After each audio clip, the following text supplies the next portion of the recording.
Hey, what's up, Horus? On this. Wait. Set up. Alright. How does it make that noise? Oh, it's also moving the button. It's like the cam button doesn't make a noise? Okay. Weird. What button is that?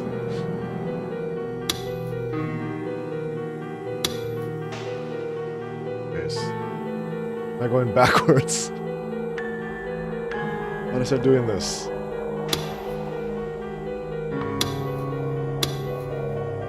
Backwards. Thanks. Okay. God, ready to leave off. This game's so crazy. Oh yeah, I got normal. This is Is your sister trying to buy you a cell phone now?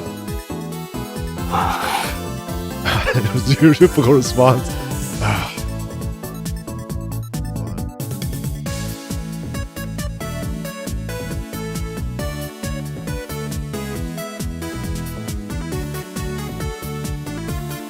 Just in case someone actually does AI chat thing, which probably not happened, but anyways.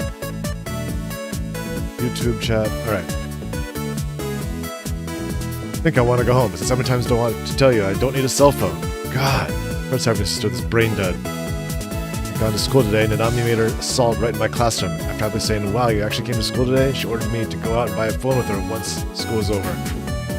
As the bell rang, I tried to escape without her noticing. I forgot how quick Nanami was on her feet. After being chased and easily caught up to, I found myself being dragged all the way to the front of the station.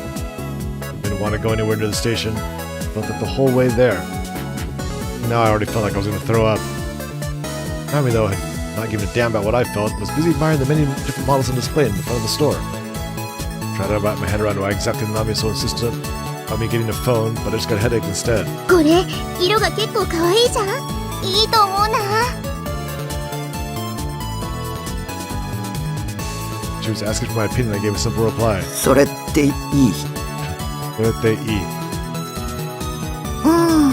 でもな、お兄にはちょっと可愛すぎかも。似合わなさそう。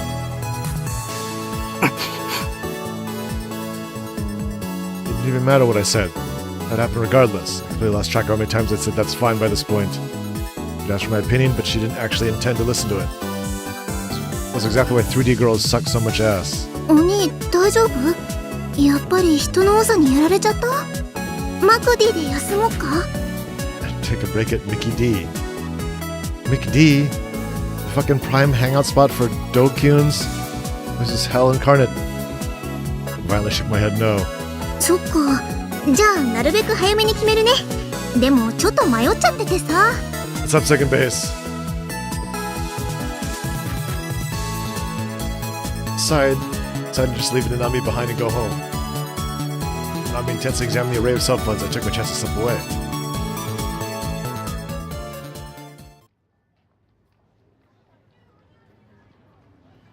As I turned towards 107, I saw something so strange it stopped me dead in my tracks. What was that?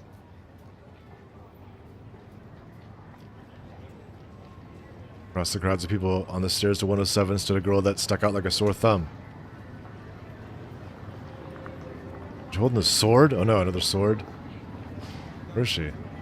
Color and aura it gave off felt somewhat similar to the mic stand, or the mics that FES had used in the concert. In fact, it was perfectly fair to think of it in the same vein. Even then, it was still one massive sword. It had even been longer than FES's mic stand. To my surprise, the girl was wearing a Suime uniform. What's up, Pseudo? I know, this guy's fantasies about everything. Kind of disturbing. I started to find out that when you do those, we're all Dokyun. We're the Dokyuns. Dokyuns are normies. Good to see you, Andy and Pseudo. Nick out her face in resistance, but despite holding something so conspicuous, the girl seemed relaxed as she could be. She simply watched people walk down the street from atop the stairs. Talk about bravery, I was seriously impressed. Weird. Couldn't believe, where's the girl? Couldn't believe she was walking around like a little Shibuya with that massive toy sword. Must have one hell of a humiliation fetish. Was the sword a cosplay prop from some new anime? And again, I was pretty familiar with all the anime that were airing. I wasn't really serious with a sword like that. It slipped under my radar. Of course, walking around Shibuya holding one would be too much for me, but the sword itself was pretty damn cool. I wanted to get one, honestly. Wondered if I could get one at Akiba. Even better if I could order it online. Oh.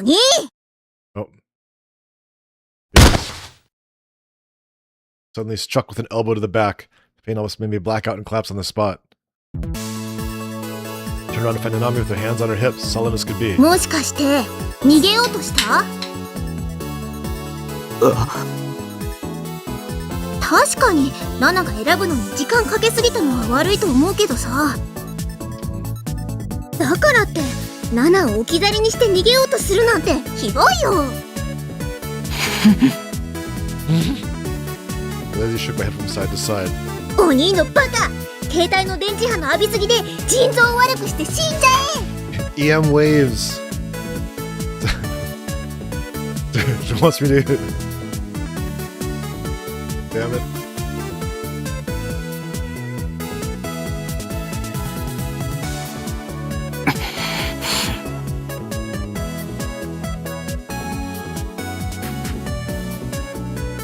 What was it called again? Damn it.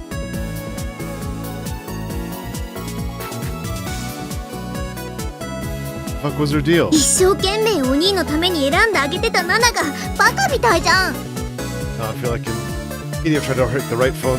Tried hard to pick the right phone for you. Wait a minute. What was the cell tower thing again?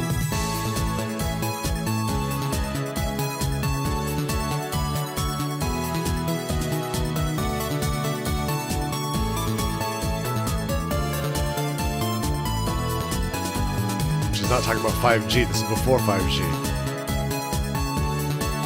Oh, I こ got う my なったら camera もう again. 適当に決める。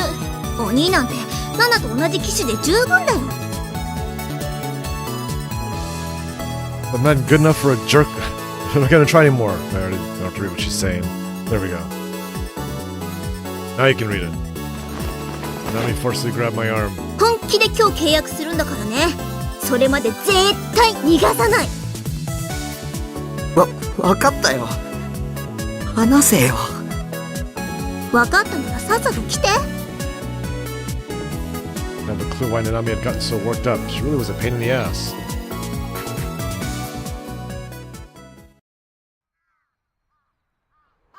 Yeah, Nanami picked out a model with ease. She hadn't just spent 10 years trying to choose. Spending around an hour on the contract and other technical stuff. I tried to finally head back home with my phone, but Nanami stopped me. ナナが初期設定してあげるからマクディやろ。 No, she looks kind of weird. Also, the girls in this game look all kind of similar. Another issue with this art style. All kind of like exactly the same, except their hair color is different. Or some have glasses. Without waiting for a response, she grabbed me by the back of my collar and started dragging me out to the nearest Mickey D's against my will. McD's. どうせお兄携帯持って帰っても電源入れずに And ほ she ったら looks か like しにする Yua に without 決まっ glasses. てるんだから。 Oh, and you'll just check your phone to... Oh, yeah. ナナがちゃんと使えるようにしてあげる。 God damn it, how much longer was she planning to hold me hostage? All the place she could have chosen to do it. Why McD's? Decided the Shibuya McD was the embodiment of chaos. I've actually been in that one. There were shitloads of people. No, never shut the hell up. It has like 4 or 5 floors? Can't remember. There's a lot of floors. Sheer number of Dokyns was off the charts. Naruto, I think this is like worse than Naruto. Everybody's like, I mean, this is really close. The table right next to us sat the 3 Dokyun tier mothers with dyed brown hair, and to make things even better, they brought their kids with them. Just left their children, 3 little crotch goblins with red highlights, to be specific, to run around the restaurant squealing their heads off instead of controlling them. They just kept chatting on away. A different table was yet another group of Dokyuns, this time made up of 4 high school guys, all laughing like obnoxious pricks. Next, 2 high school girls complete with baggy socks and dyed brown hair sat opposite each other, hyper-focused on their phones. They didn't even bother talking. What does that matter to this guy? Besides them was a snoring middle-aged businessman slumped down on his table, making it pretty obvious he was skipping out on work. What really made me double take was this table close by with a group of 5 elementary schoolers, some boys, some girls. They all sat there with little school bags on the floor, happily chatting up with each other as their legs swung back and forth beneath the table. But considering that it was co-ed, was it a mixer? It was, wasn't it? Weren't they elementary schoolers? Regardless, the point was that as far as I could see, there were groups of people that I avoided like the plague. Nami had no problem at all relaxing in a place like this. Me, on the other hand, setting foot in here only served to make my headache and nausea 1,000 times worse. Wait, why the hell did I have to play along with my sister and stay here in the first place? ねえねえ、着信メロディーはどうする？なんか希望ある？ Even looking in my direction, Nami played around with my phone as she prodded me for an answer. アニソン。 Ame-san. 却下。そんなだからお兄はオタクさん What な is んだ there? よ。 Yeah, that side there, she looks kind of different. She's looking at you, she looks like Yua. This is exactly what everybody calls you. The one asking me what I prefer. Come on, it's my phone, so please let me pick what I want. あ、そうだ。大村彼らの新曲にしたら？あれすっごくいい曲だよ。最近のナナのお気に入り。それこそ却下だ。うん。まあお兄に大村彼らは似合わないか。Showing how little she actually cared about what I thought, Nami took a bite of one of her french fries. Should probably mention that this bitch asked for a fish sandwich combo before dinner that I had to pay for. I meanwhile was feeling so garbage that my appetite was long gone. Piece of shit sister spoiling her appetite and mine. Fucking bullshit. あ、そうそう、それとね。 For whatever reason, Nami placed her bag on our lap and started digging through its contents. お、あったあった。 Then she proudly took out... No, that was a sword. ゲロカエルンの不良品。 Yeah, where's its strap? 不良品じゃないよ。 What? 先週出たギョロリゲロカエルン。 New one. は？知らないんだ。やっぱ遅れてるな、お兄は。 Think about Kuropi? ゲロカエルンって毎週金曜日に新作が発売されてるんだよ。 Oh god. もう全部で12種類ぐらいあるんだから。 No. Seriously, was there really enough demand for weekly releases? ナナが携帯につけてるのは最初に出た普通のゲロカエルンでしょ。で、次がデブッチョゲロカエルンで、その次がカクカクゲロカエルン。 I want the fatty girl froggy.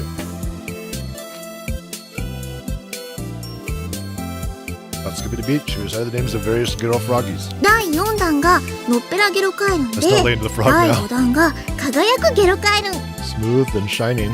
第6弾が一番人気があって猫ゲロカエルンっていうの。 Cat girl froggy. Oh my god.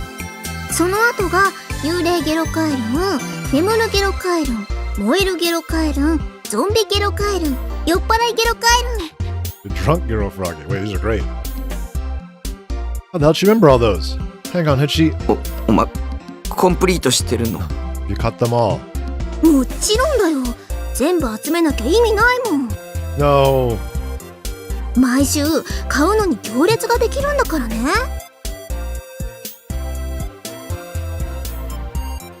For a half-hour piece of garbage like that, to be honest, even I could shit out a better design. Hey, why'd you even decide to start lecturing me on girl froggies to begin with? というわけでこのギョロリゲロカエルンあげる。なんで？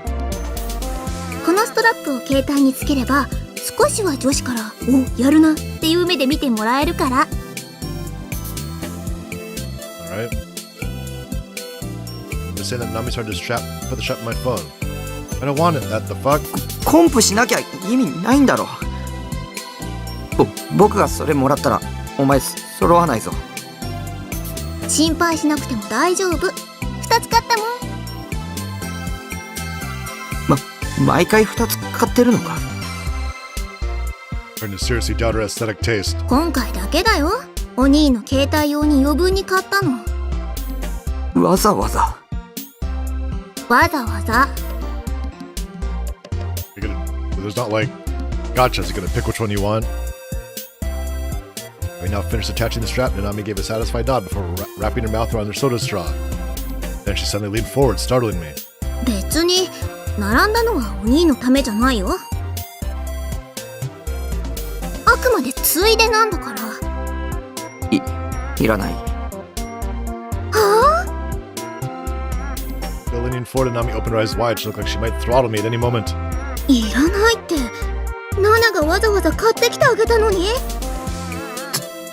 ついでだったんだろ。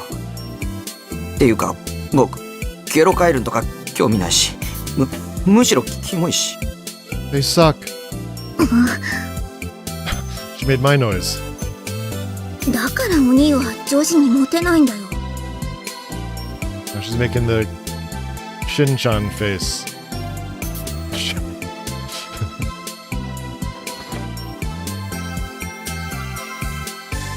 I was expecting her to slap me, but surprisingly Nami managed to rein in her temper and sit back down.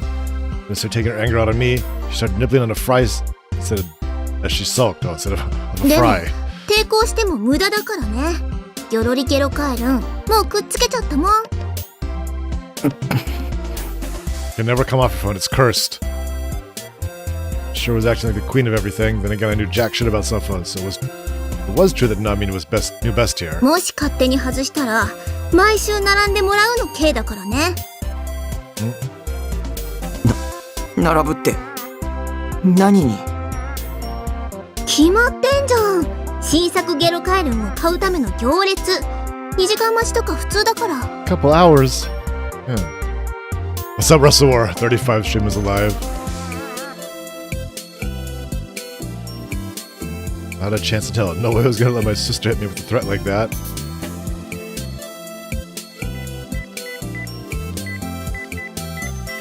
For a while after that, Nami wordlessly continued to fiddle around with my phone. I wasn't particularly picky about whatever she was getting set up or setting up.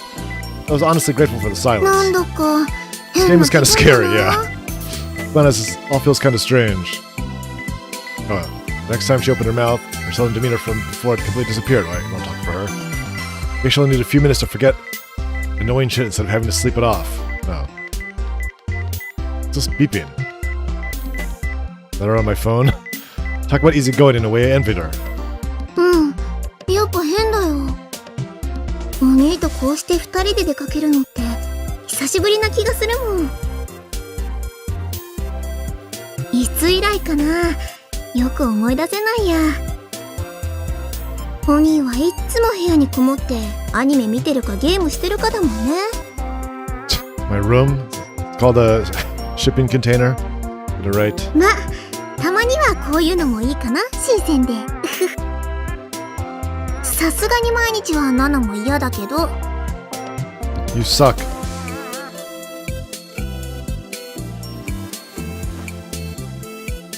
Nami placed my phone on the table and picked up her fish sandwich. She got a filet-o-fish. She happily undid the wrapping, then hardly sank her teeth in. To think of it, I feel like she'd said at some point the fish sandwich were her favorite food. She likes filet-o-fish. せいぜい太るがいいさ。Nami instantly stopped moving. She glared at me menacingly. After hesitating for a second, she bashfully held out her half-eaten fish sandwich. 半分食べる？ She's Catholic. もう手遅れだよ。Is it delusion? No. そういうこと言うと女子に嫌われるって覚えといた方がいいよ、バカ鬼。Nami ended up finishing the fish sandwich all on her own. What a fucking fat ass.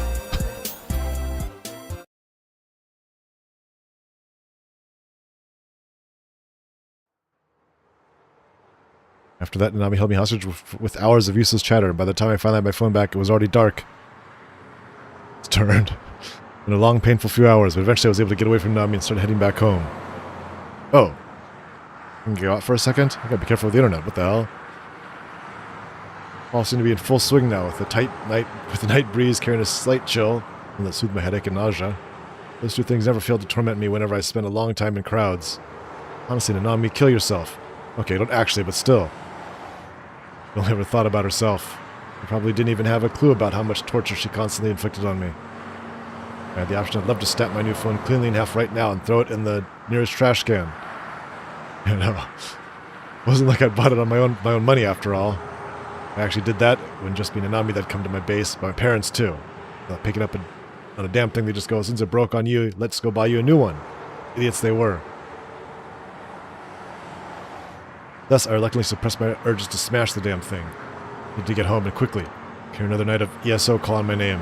Not a single day had passed recently that hadn't filled me with endless anxiety. I hope my peaceful everyday life would hurry up and come back already.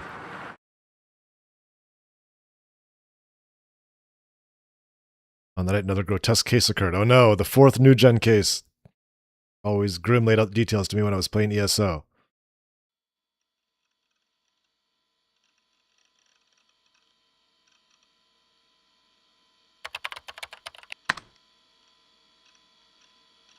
Up Grim. Later than usual today, eh? Whose eyes are those eyes? Oh, that's my line. What's going on? Or, not my line. People are telling me. Why are you telling it to me too? I couldn't believe my eyes. Why did Grim know that phrase? I was completely taken aback. My fingers trembled on the keyboard. Didn't even know where to start with responding. Hell, even just looking at what he typed nearly took everything out of me. Fourth new gen case happened. Been following the shitstorm this time. Really hitting up in Shibuya. I'm seriously fucking crazy, dude. Victim's corpse had all the blood completely drained out. They found them dead in the bathroom. It's gonna turn green all over. Seriously freaky. I mean, think that occult theories might be true. No way a person could do this. My lip as I watched the messages flow. Imagination came very close to forming an image, but I was just barely able to keep that delusion at bay. I took a gulp of cola from the bottle to calm myself somewhat. Damn that grim, he had to be ambushing me like this on purpose. No reaction? I didn't know so much about it. Talking like you were there. Something like that. What? So interested in this stuff, Neidhart? New gen and all that? Not enough to follow it. Too busy grinding in ESO. Never change, oh lightning fast Neidhart. True video game addict that puts the rest of us to shame. That's why we love you. That's why we admire you. Really want to talk about new gen, so I somehow managed to fool Grim into bringing the topic to an end. Take a look at this. Dun dun dun. What do you think? Sensing serious bait. Last time done this, he acted like it was some gory shit, only for it to be some random dumbass meme. Could be the opposite. Know anything about it? About what? Are you actually a wrong sider, Neidhart? Fuck off. Fine, what is it? A message related to your precious Seiratan. For real? Then I had to look. As I could tell, the URL looked like it would link to some auction page, so it probably wouldn't crash my browser or hit me anything mentally scarring.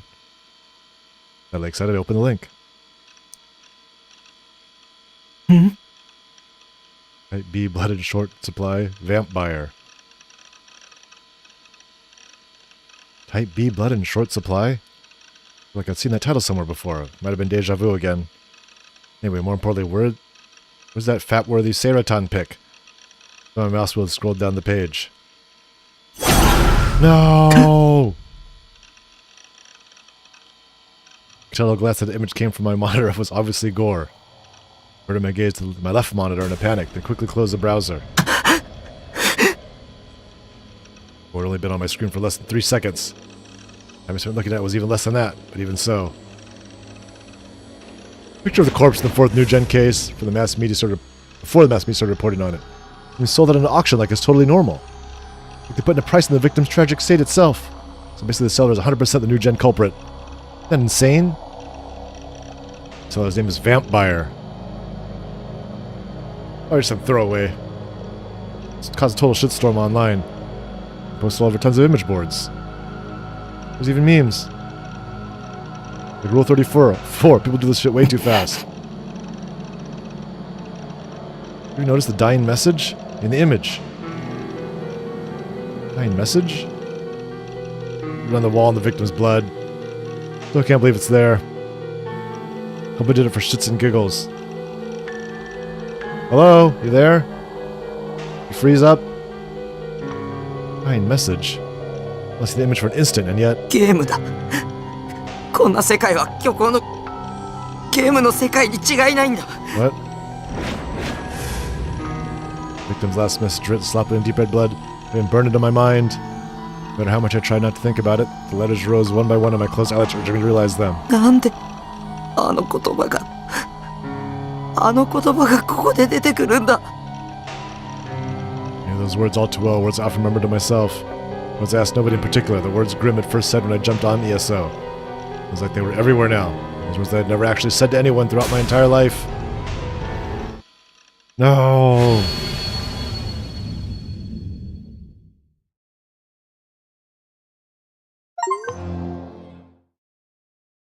Oh, end of chapter 2.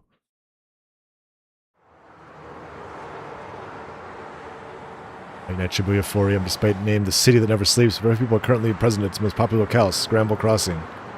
He said many taxis were parked in their place, ready to carry away the drunks and willing to wait for their first train of the morning. A generous number of drivers were reclining in their seats, napping. More diligent drivers leaned against their steering wheels as their eyes stared idly towards the hot spots, the most frequent ones being Center Guy in the 107 building. However, we're not trying to ascertain whether or not any of the passersby were potential customers. Instead, they focused intently on the movements of the sanitation workers who had arrived about 30 minutes before. "What's up, Mr. Hoops? Going all right?" 5 to 6 men, thought to be sanitation workers, drew the yellow armbands, each of which read "Sanitation Reporter" written on them. Very unlikely that, without the armbands, no one would have recognized them as such. So there was something particularly odd about the men. They were all wearing black suits. Furthermore, ever since their arrival, they had yet to show any signs of cleaning at all. Instead, one man held a strange instrument resembling a pendulum, and the surrounding men appeared to be measuring something. This is not restricted to just one area, however. From the center of the scramble crossing to the very edge of it, they left no spot untouched, writing all their findings down on various scraps of paper. Even now, they were taking measurements from directly beneath the traffic signals, silently observing the movements of the pendulum. It's hot there again? Yeah, it's going to be hot here again today. Or hotter than yesterday. Might get up to 100. Alas, the instrument let out a small chime. 地点 L2 の8 Is the men in black? 0.62 メガ GE ハイスコアです。 Mega GE High Score です。先月より38ポイントもアップか。思った通りだ。Before damn. When present, early morning should be to pay attention to the odd mumbling behavior.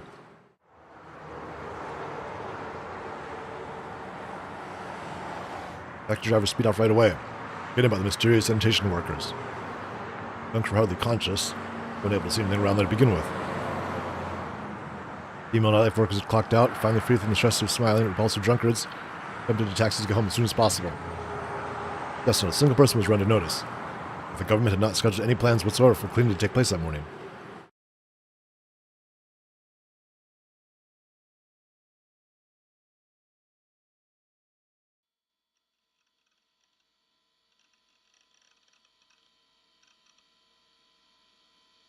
The weekend had passed, uproar brought on by the fourth New Gen case, now dubbed the Vampire Incident, and even come close to calming down.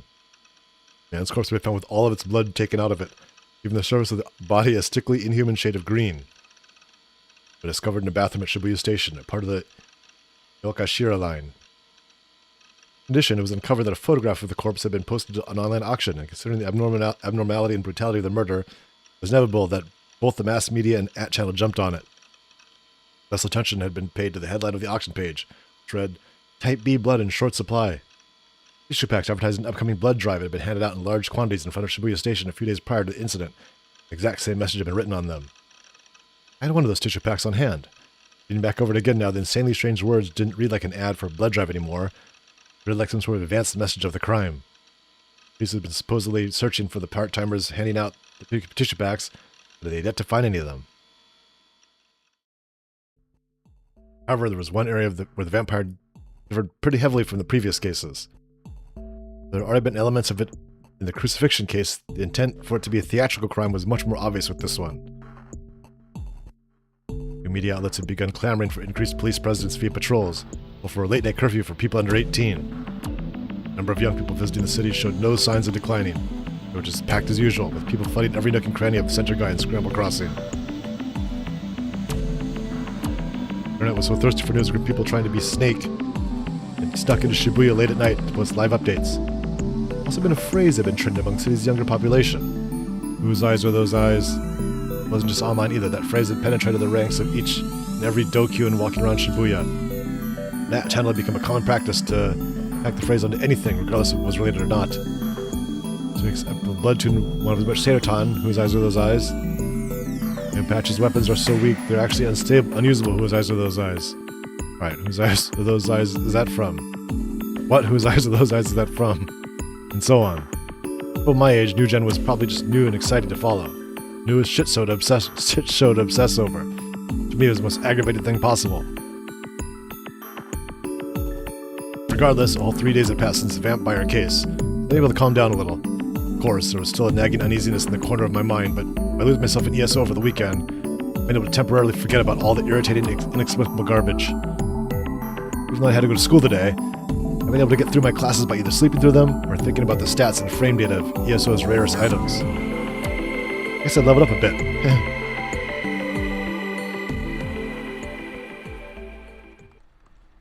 And so I'm away from school. I stopped by At Cafe for the first time in a while. Nice, Mr. Rip. Made me happy to see that room I usually use. Room 37 was vacant and ready for me. Last time I'd set foot in it was at least 2 weeks ago, meaning that this was the longest gap I'd ever been between visits. Sour breeze flowing from the air conditioning, the manga stained with the smell of tobacco. How comfortable it was to sit back in the recliner. Snores of old men cutting through the silent, still air. I'll provide the store's interior with an aura of pure nostalgia. Watch out for Yua. Uh-oh. There she is! ルーム How'd you know? 37の PC のチャットログを調べさせてもらいました。She looks like an older version of your sister. I don't understand this. そこから分かったことは、あなた一人の自作自演。Hmm? 将軍は、 I あな can't た be 自身。 Shogun.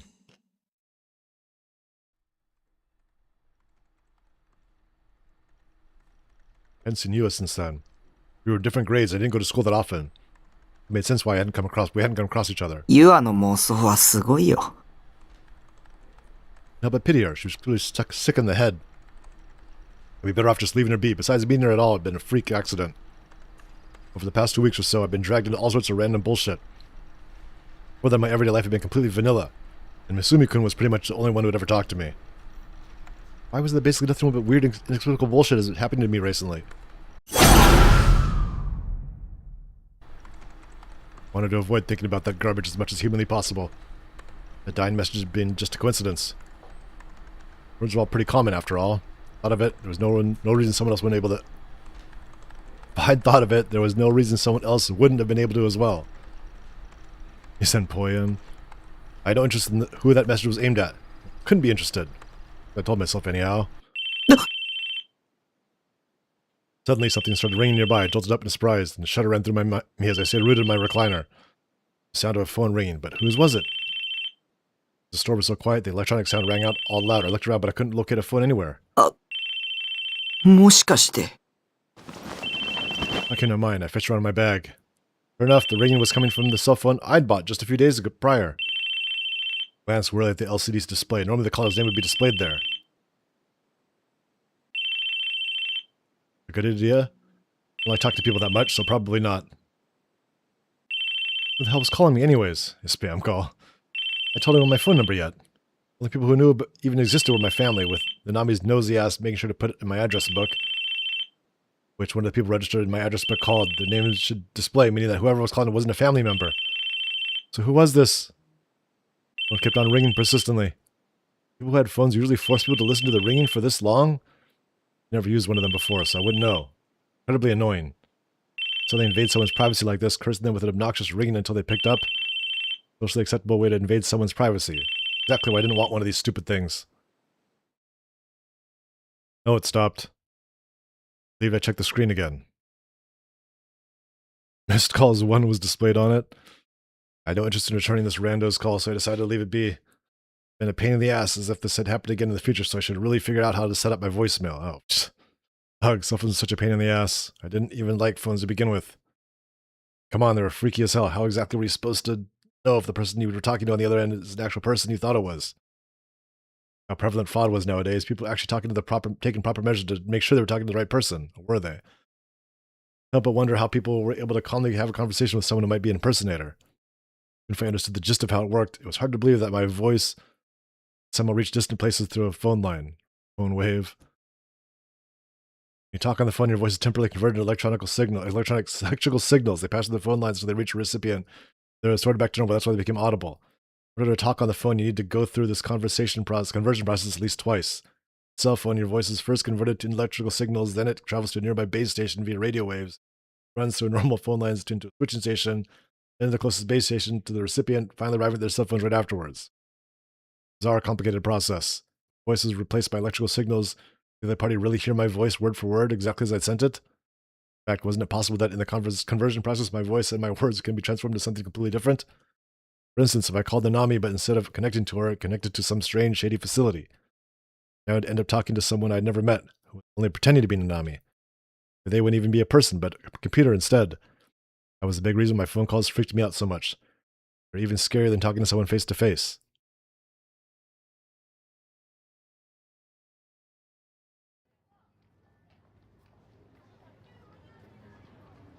When I logged into ESO as this slot, as was often the case, 3 hours passed by in the blink of an eye. In 2 weeks since I'd last used her, she made for pretty good support, so I was feeling pretty satisfied. Left Act Cafe in a good mood and started heading home. Enter guy was packed and noisy as usual, which irritated me. Bright lights illuminating the streets from the various shops made it hard to believe it was nighttime. And at the end of the well-lit road, despite the crowds, I clearly saw her, causing me to stop dead in my tracks. One girl. Oh, with a big sword. In the midst of so many people, she glared directly at me. Right smack in the middle of Sintergai, where people were coming and going without repeat. It was difficult to even walk straight. She stood still, resting the gigantic sword she carried on her shoulder.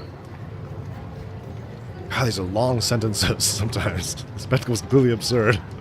Yet no one paid her sword any mind. The stream of people flowed right past her with no change in demeanor. She was a girl I'd seen at 107. Been there when Nanami was dragging me around to buy a cell phone. The shape of her sword, her suime uniform, her long black hair, everything matched perfectly. Back then she'd been standing at the top of the stairs in front of 107, watching the passerby come and go. And remember the sharpness of her glare. Or once before at school. They had these almond-shaped eyes and clean-cut model-like features, and yet they only served to make her seem all the more unapproachable. All capped off by that long, silky black hair that stretched all the way down to her waist. It was purple. It was Girl B. So really probed me in the corridors after school one day, asking who I was. Think of it, why was she glaring at me? Maybe it wasn't me she was looking at. I turned around. Usually when something like this happened, more often than not, we were just looking at someone who happened to be behind me, but that wasn't the case here. When she was glaring at her gaze filled with intense hostility, it had to be me. Rose, I knew now what it felt like to be someone's prey. Glaring back was out of the question. I was always terrible at looking at other people in the eyes, so I couldn't help but stare down at the pavement. I'd run. Only I'd go home by taking a left at Scramble Crossing where she was standing. I would end up next to Book Fat, but today I headed for the station instead. A lot of people there, but I'd rather deal with some scary 3D... I'd rather that than deal with some scary 3D girl harassing me. Maybe try to mug me. Maybe she was feigning being alone, and she actually had several Dokuns lurking by waiting for lure me in so they could beat the shit out of me. Probably one-shot me. I'd fall for that. Over to the right only to be caught completely off guard. Oh. Eh? While the girl was right in front of me, flustered I turned back around to look at Scramble Crossing. No longer there. It's in front of me once again. The girl with the sword was still glaring at me, just as she had been before. What the hell? When'd she get around me? Legs could only move so fast. I was practically teleportation. Besides, how could she predicted that I would turn around in the first place? Oi. Voice reached my ears with an extreme clarity. I frantically looked around me. I wanted to think she was talking to someone else, even though I already knew full well she was talking to me. Even though I know who full well she was talking to, I searched for anyone else she could be directing that hey you towards. But obviously there was no one. A number of businessmen walking by glanced at Girl B inquisitively, only to realize she wasn't talking to them and walked away. Girl B, who was standing there imposingly the entire time, took a sudden step towards me. That was all the confirmation I needed. Girl B had been targeting me after all. お前 Oh! 見えるのか And kill me with this double sword? Rude as ever. My 17 years of life, I could probably count the number of times a girl had talked to me like this on one hand. I guess there were times when Hiremiya Tsubaki, aka Tsunko, talked to me like that. It was in a tsundere kind of way. Granted, Tsunko, which is a 2D character from the Eroge Tell Me doll. Girl B kept getting closer and closer as the stupid thoughts raced through my head. Why did she feel so intimidating even though she's a girl, I wondered. Reasons were simple. Sharp look in her eyes and the gigantic sword she was carrying. Her sword had fairly unique shape. Kind of thing that operated on anime logic. It had awesome design, you should fight. You actually use it in real life and be completely unusable. Be from the same mecha, had to be from some mecha anime. Would there be any mecha anime that I started airing recently? Well, I knew it was a prop for some random anime cosplay. It still looked incredibly sharp and solid, like if you so much touched it, it would slice your fingers clean off. What a strange sword. 見えるのかと聞いている Roby had already cut the distance between us by 2 meters. If she swung her sword, it would hit me. Lester, I took a step back, but it was too late. Girl B had closed the distance further and further.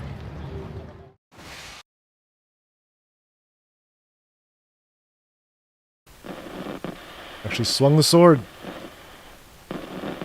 Well, I don't like that, right?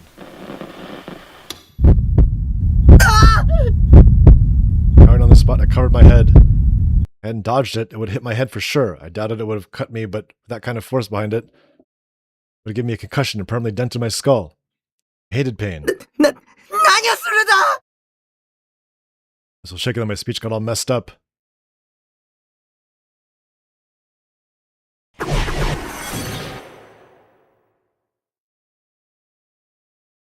Uh-oh. やはり間違いない。お前、私が見えているんだろ。はい。 Hi. Said you can see me, right? Me as in the person standing in front of me, girl B. Then girl B's expression twisted in misery.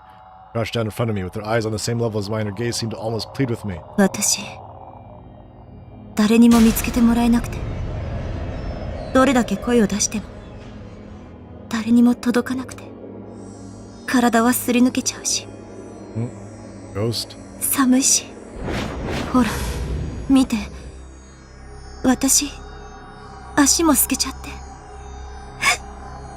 自分に何が起きたのか、さっぱりわからなくて、もう何年も何十年もこの場所をさまよっていたような気がする。 God, was she a ghost? No, that was ridiculous. To know the power to see ghost.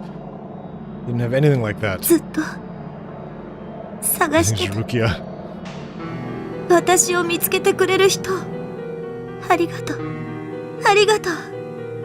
お礼に。 No! お前に取り付いてやる。 No!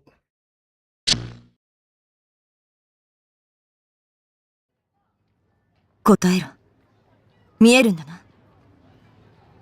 理想度が。It was just a delusion.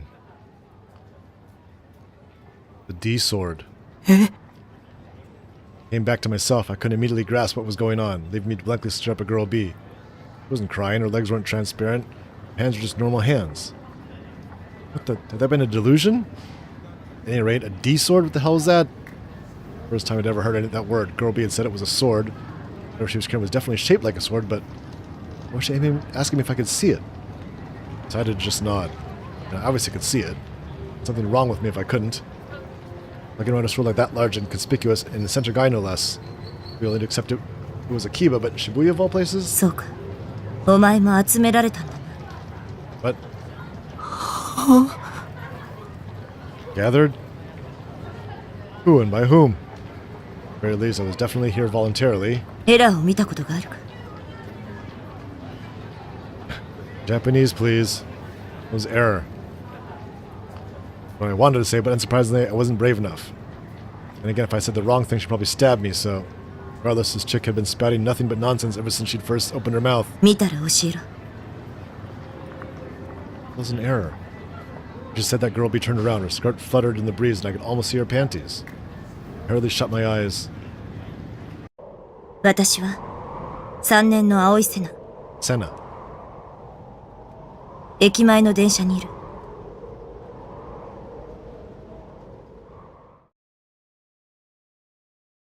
My eyes. Girl calling herself Senna had vanished. Really stunned, and it wasn't until I arrived back at my base that I realized I hadn't understood a single goddamn word she'd said.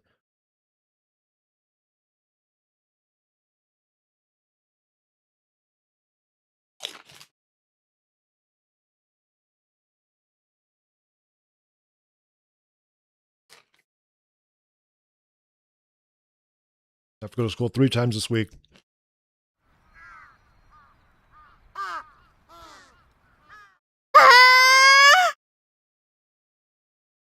Furious screech resounded from far away. The sudden nature of it made me jump. So I looked in the direction of where it came from. Shit.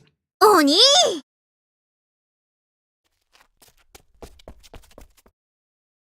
Nami rushed toward me with staggering speed. I tried to run away, but it was too late. She always circled around me and blocked my path. I had her amazing reflexes. ちょっとなんで妹見て逃げるの Nami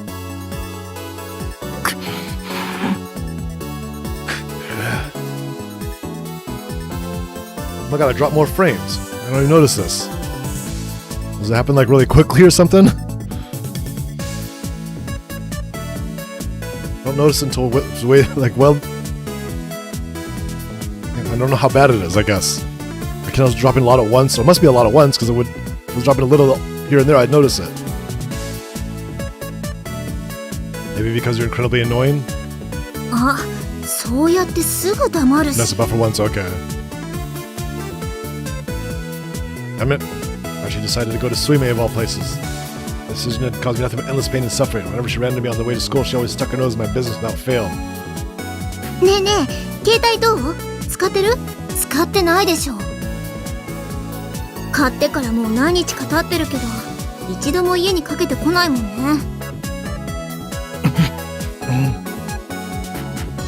My best to break free, I started speed walking, but Nami was determined to keep up. 家に生存報告の電話ぐらいしなよ。そのために買ったんだから。 She was making a crayon Shinchan face.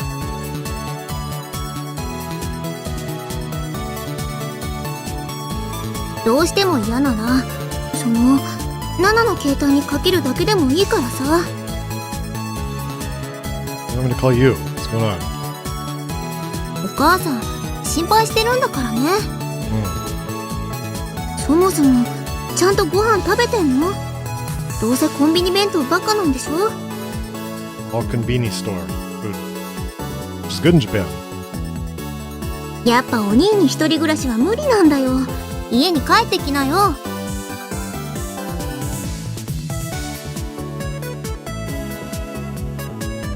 ナナがどんな気持ちでお兄の様子見に行ってるか分かってる？ It's like coming to my いつも store, my 心配でしょうがないんだから storage ね。 container. Shut the fuck up. What the hell's your problem? My mom or something? Stop talking about shit like this when we're on the side of the road. It's humiliating. I've been feeling like shit, yet this bitch somehow managed to come along and make me feel even worse.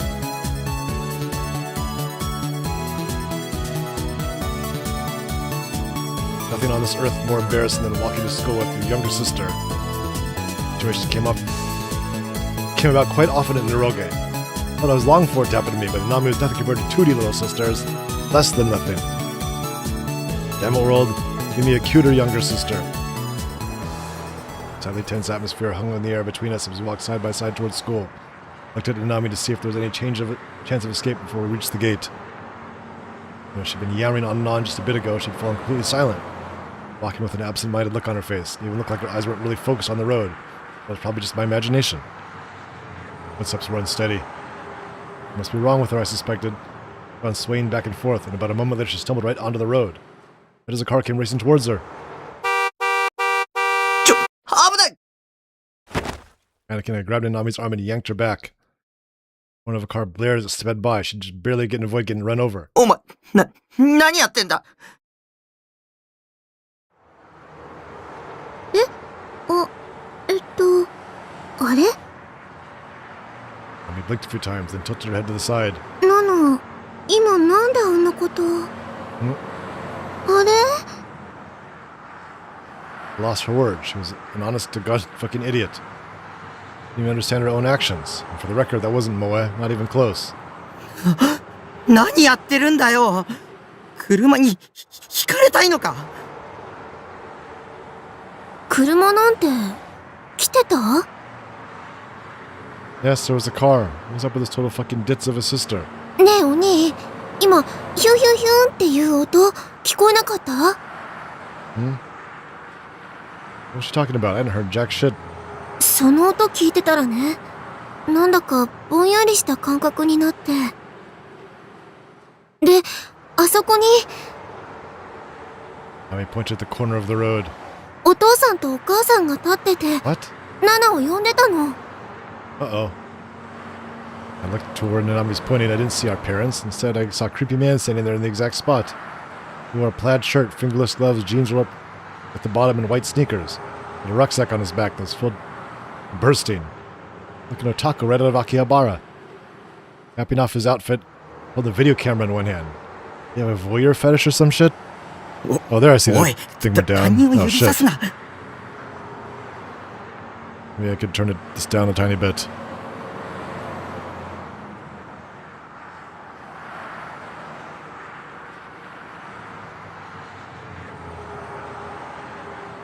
Let's see.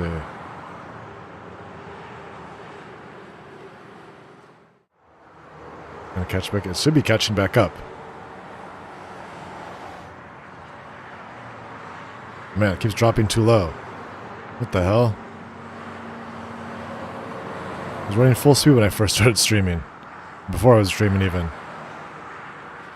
Should have done this in 30 FPS because the 60 FPS is useless. My god, how long is it going to take to catch back up? Finally. Jesus Christ, that was bad. Let me see, maybe we could turn this down a little bit.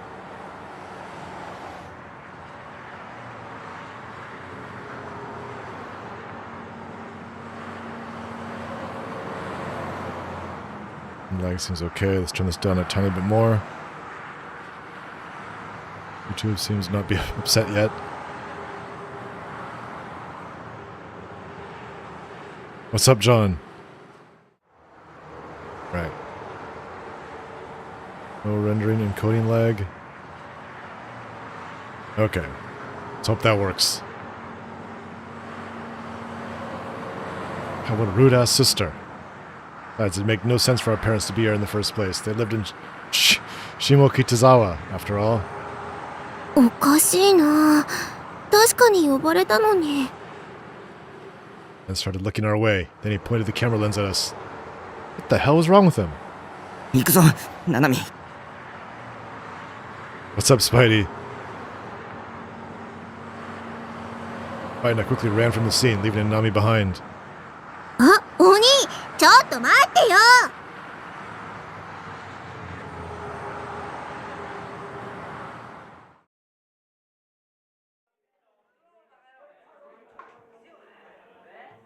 Continued to ignore Nanami until we got to school, on which I ditched her and walked down the noisy as ever hallway towards my classroom. Walking down the hallway, stay along the edge, don't walk too fast or too slow, don't make eye contact with anyone. The 3 rules I always followed. So I didn't stand out in school. I transformed myself into an existence akin to air itself. That was my secret to success. Yo, Taku. Man, there it goes down again. What the hell? It goes back up, but it goes down for a second. And people like him definitely made it hard for it to actually work. Catching up from behind, Sumi-kun greeted me in his normal, overly friendly fashion by clapping a hand on my shoulder. おいっす。挨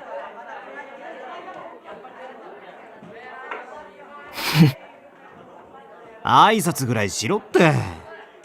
ま、お前がそういうやつだってのは分かってるけどよ。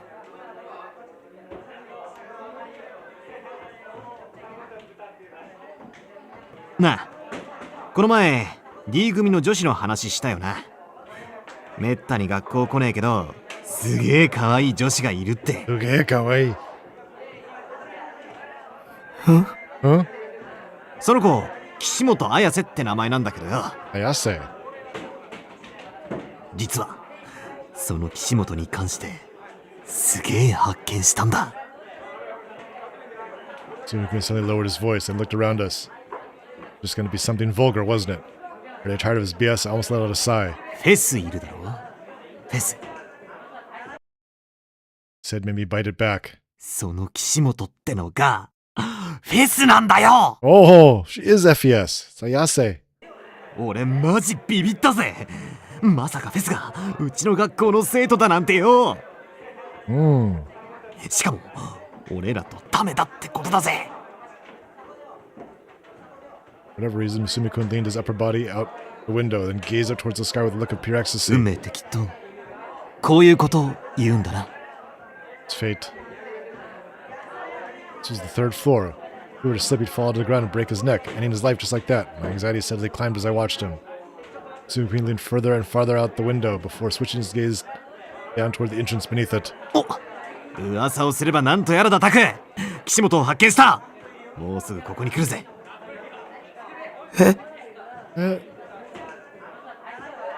So many coincidences piling up one after the other. Maybe it really was fate. Not that I cared. よし、待ち構えてやる。見てろタク。俺のナンパ術ってのを見せてやるよ。Rid me with self-confidence. Man, alpha males like him were really impressive. Picking up girls on all that work was a completely different world for me. It wasn't even worth trying.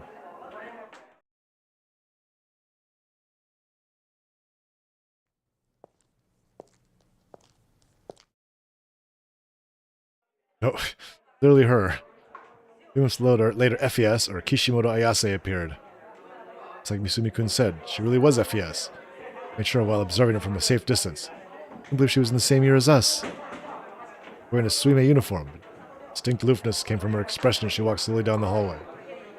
Of a completely different impression than the one she'd had on stage. Back then, despite her apathetic tone, I felt a sense of power and liveliness emanating off her. Now, the aura she gave off felt listless and unapproachable. Ignoring this, luckily deliberately, Misumi-kun strolled over to her, same overly friendly attitude he always had with me. He casually stopped right next to her. Yo, Kishimoto-san. Oh, hayo. Oh, hiyo. Whoa, his smile was so invigorating, despite being so obviously fake. I had no idea he was able to act like that around someone he barely knew. That's why we love him. That's why we admire him. Then again, I didn't really want to be him. あ、俺、三角大輔。よろしく。 Yoroshiku! What the hell was that? おっと、初対面とか思ってるだろう。でも違うんだな、これが。俺さ、こないだ、ファンタズムのライブ行ったんだよね。だから、君に会うのは2度目。He knows her secret identity. で、その時君の歌声に、こう、なんつうの？ビビってきちゃったんだ。別に俺、ミーハーとかじゃねえよ。惹かれたのはさ、詩とか君の可愛さとか、そういうところもあるけど、でも何より一番すげえって思ったのは、やっぱバンドとしての完成度っつうか。In sync you and your band were? That impress people? あの音あっての君の歌声っつうの？ More sense. ちなみに俺も実はバンドやりたいなって思っててさ、よかったらああいういいバンドメンバーを見つけるコツとか、バンドの先輩としての心得みたいなもの教えてくんねえかな。 What the hell? I'm just like a real loser here. あ、今すぐじゃ迷惑だろうから。そうだな。放課後とか暇？どっかで二人きりでじっくり話さない？ Sumi-kun just kept talking and talking with no breaks. Tone was different from usual. It was obviously fake. Only that, he wasn't hitting on her directly, instead using the band angle in order to invite her to somewhere nonchalantly. I've heard this fun fact about Musumi-kun wanting to start a band before. Had to be a lie. Willing to go that far in order to win some points to force a flag rather than obtain it naturally? But vision.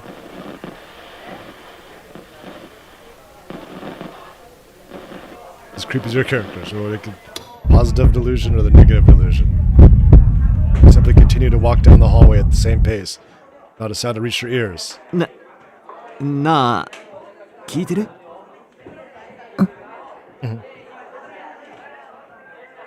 Suddenly, FES stopped in her tracks. Slightly lowered gaze slowly rose up, and then... Look at me. Huh? Me? Think of it, the same thing happened at the concert. Like FES was staring directly at me. Just in general, I'd been stared at by a whole bunch of freaky 3D girls over the past couple weeks. God, what the hell was going on? Was I becoming popular now?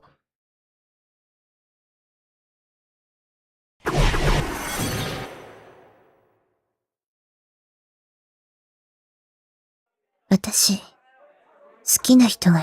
these, the negative and positive thing, it always it's a delusion afterwards. It's just like if the delusion is going to be positive or negative.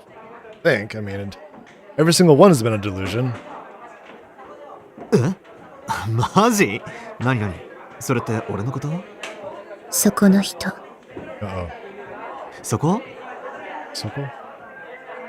Over where? Who was she talking about? She wasn't pointing anywhere, nor doing anything that would clue us in as to who she was referring to. She just kept looking at me and only me. Wait, was the person she liked me? この前、ライブに来てたわね。Yes, began to walk towards me, still refusing to avert her gaze. Joanna's began to buzz. Everyone was listening in on the unexpected confession of Shibuya's famous songstress, FES. いや、俺もライブに行って。一目で悟ったわ。Yes, wasn't listening to a single thing Musumi-kun said. She grabbed my necktie with one end and pulled me in close enough that I could clearly feel her breath against my skin. Not a distance you could maintain with someone you were close friends with, nor was it one to be shared with between family members. It was distance and closeness reserved only for lovers. 君が私私の運命の人だ。 Mary, even the smell of fish, slowly brushed my cheek with her fingertips. The sheer seductiveness of her gestures sent chills down my spine.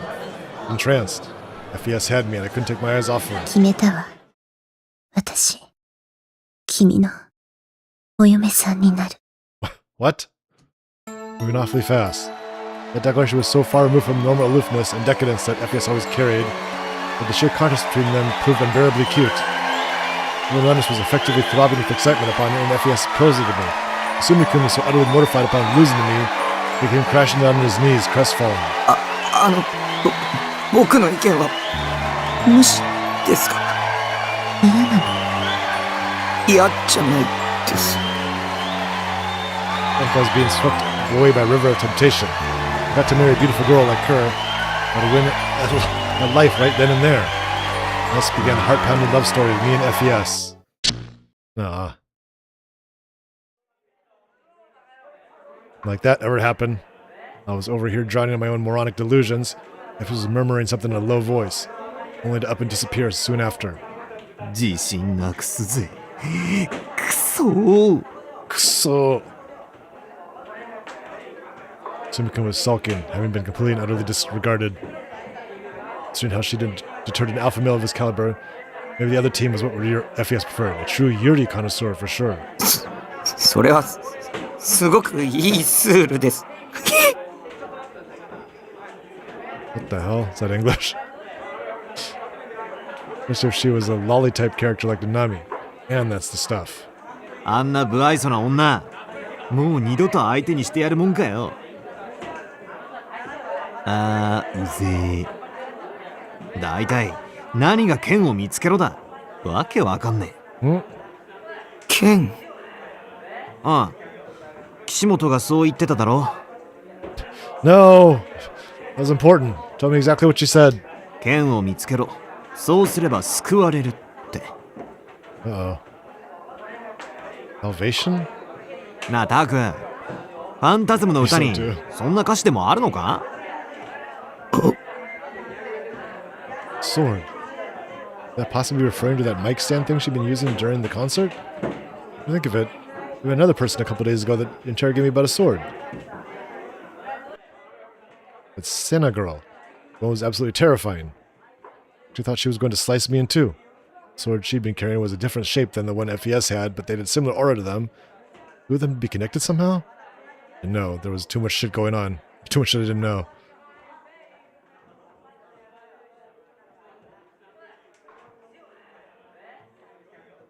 Shogun, the demon girl, Yua, FES, Senna, swords. That's everything you need to know right there. If it was Shogun me,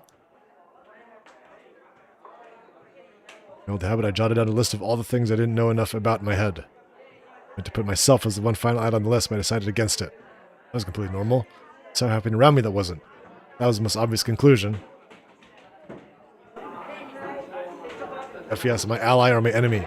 Nice to know at least that much. Problem was, I didn't have the courage to ask her.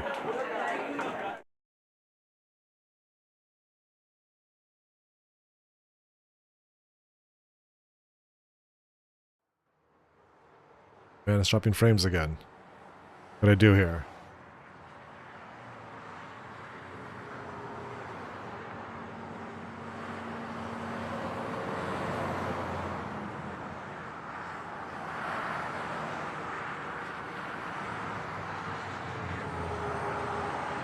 I can drop this low. Not sure if this is possible. Usually 30 FPS, but nothing happens on this thing.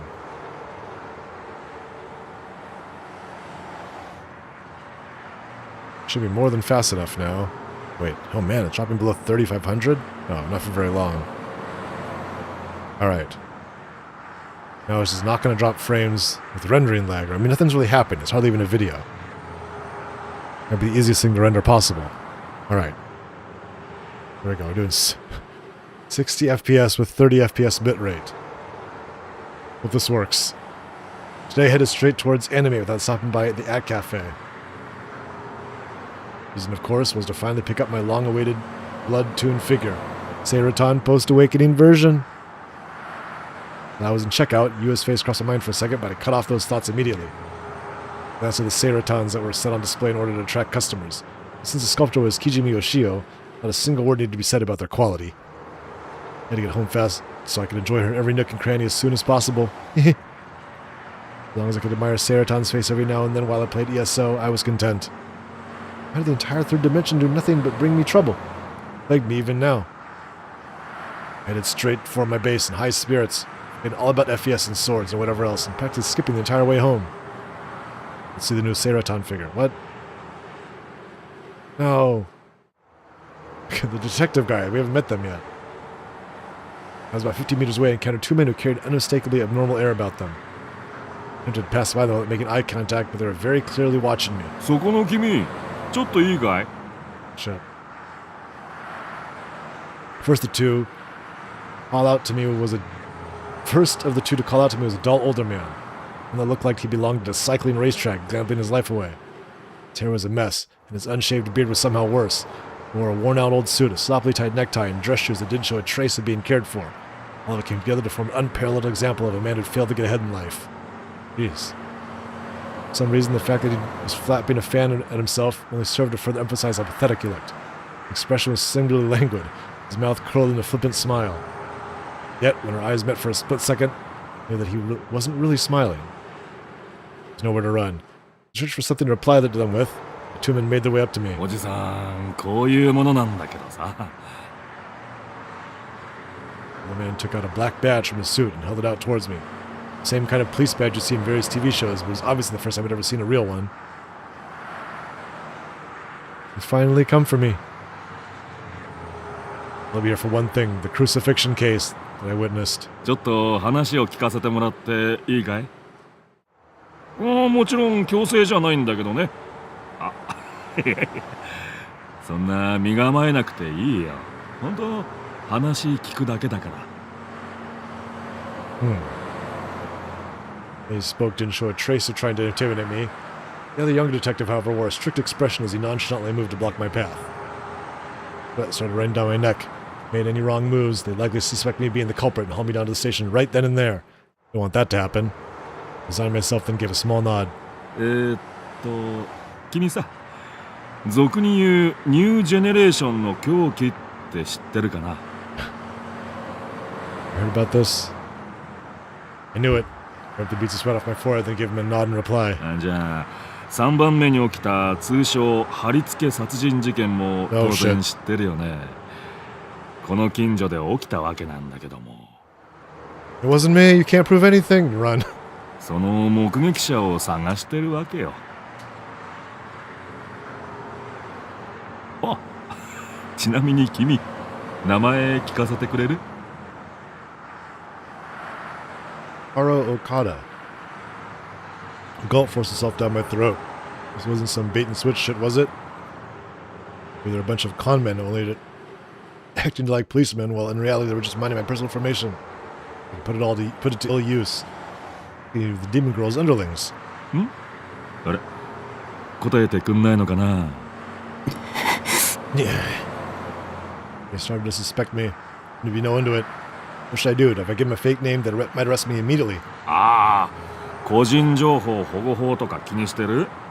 おじさんそんなに信用なさそうに見えるかな？ What? I'll say. The way his friendly way of speaking it to be just an act. 西條匠。 No. In the end, I figured there was no way around it. In my best interest to answer honestly. 西條匠くんでいいかい？ Shook my head. 本当に？ Huh? What's that supposed to mean? The purpose of giving my real name. How was that reaction? いや、これは失礼。今のは気にしないでくれ。 Just yanking your chain a skosh? What the hell? Hector's unnatural laughter rang throughout the quiet residential area. I'll just hurry up, let me go already. その制服、水明だよね。何年生？ Ninensei. I have to answer stuff like that? に He says 2. 悪いね、聞き取れなかった。おじさんもう年だから耳遠くてさ、もう一度言ってくれる2年生。2年生。ああ、2年生ね。どうも。で、西条さん、聞きたいことってのは先月の29日の午後6時から10時頃にかけてどこで何してたかなんだわ。Uh-oh.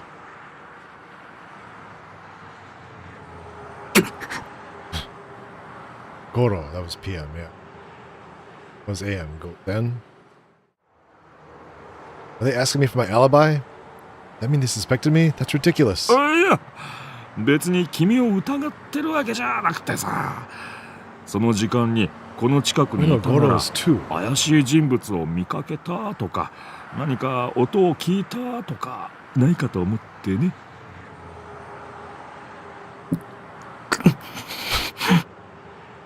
For some reason, the way the guy talked was really starting to get to me. He talking in a way that deliberately agitated the subject with some kind of interrogation technique. Of course, I had seen someone suspicious. Seen someone very clearly. With my own 2 eyes. Wasn't sure if it would be a good idea to tell that to the shady old guy. What I'd do if I told them and the demon girl came back for revenge. I think the demon girl was letting me run free for now. She still had Shogun on her side. He's equipped with precognitive powers. With that logic, that must have meant the demon girl had some sort of insane power as well. That was true. If I told the police about it, I found out about it immediately because of her clairvoyance or whatever. She'd come to kill me right after. なあ、西条君、今日はそんなに暑いか。Heart rate skyrocketed. If they'd sound like this, they would absolutely suspect me of being the criminal. At the same time, I was scared that if I lied and said I didn't see anything, they'd see right through me. The man fanned me a couple times with his fan. Cool breeze rustled my hair. もうすっかり秋だ。汗かくほど暑いとは思えんけどな。まあ体質ってのは人それぞれだしな。Rana concerned he was the one walking around with a fan. He was right. It was another hot out today. Actually, perfect. Actually, the kind of temperature you'd actually enjoy spending time in. Wiped the sweat off my forehead with my sleeve countless times now. 僕はやってない。 Didn't do it. Can't prove anything. Exactly. Perfect. おお。 And his eyes shifted. I realized I had slipped up, but I had no idea what exactly had tipped him off. 何をやっていないんだ It definitely suspected me. Did I answer honestly? Here the man will come right beneath the crane and began to blurt out everything. 見たんです。 You saw something? What? 貼り付けの現場、そこに女がいたんです。で、血まみれにして死体の前に杭がたくさん死体に突き刺さってて、あれ500本は絶対超えてた。異常だ。 Uh-oh. 死体がハリネズミみたいになってて、 Uh-oh. 女は僕を見てよかったって笑ってた。 Game seemed to have gotten a lot louder. あの女は悪魔だ。人間じゃない。 He's an Akuma. Aku boy. ニュージェネの母親には人を超えた存在なんだ。 She's a being that transcends humanity. This guy might be crazy. ヨシとかすごい超能力とか使う。 Oh shit, she's got powers. Upon saying that, Metro realized the 2 detectives staring at me with their eyes wide. Maybe they didn't believe me. Thinking that, I clamped my mouth shut. 悪魔か。なるほどね。そいつは参考になったよ。本当です。ああ、分かってる分かってる。貴重な情報だよ。僕を警察で守ってください。その前にその女の年は分かる。服装とか顔の特徴とか。水明。 Uh-oh. 水明って水明学園？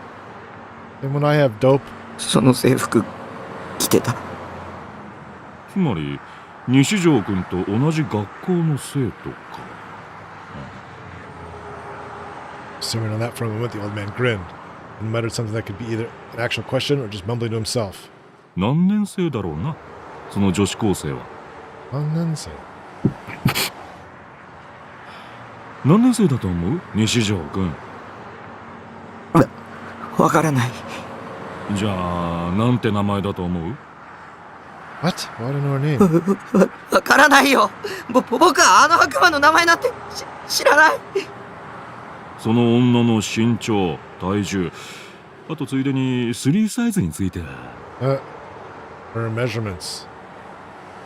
What's up with this old man? You screwing with me? How's he supposed to know even a single one of those? Think I could instantly get all of those measurements from a single glance? I sure absolutely such a stupid power. Oh wait, no I didn't. It wasn't a goddamn rom-com manga.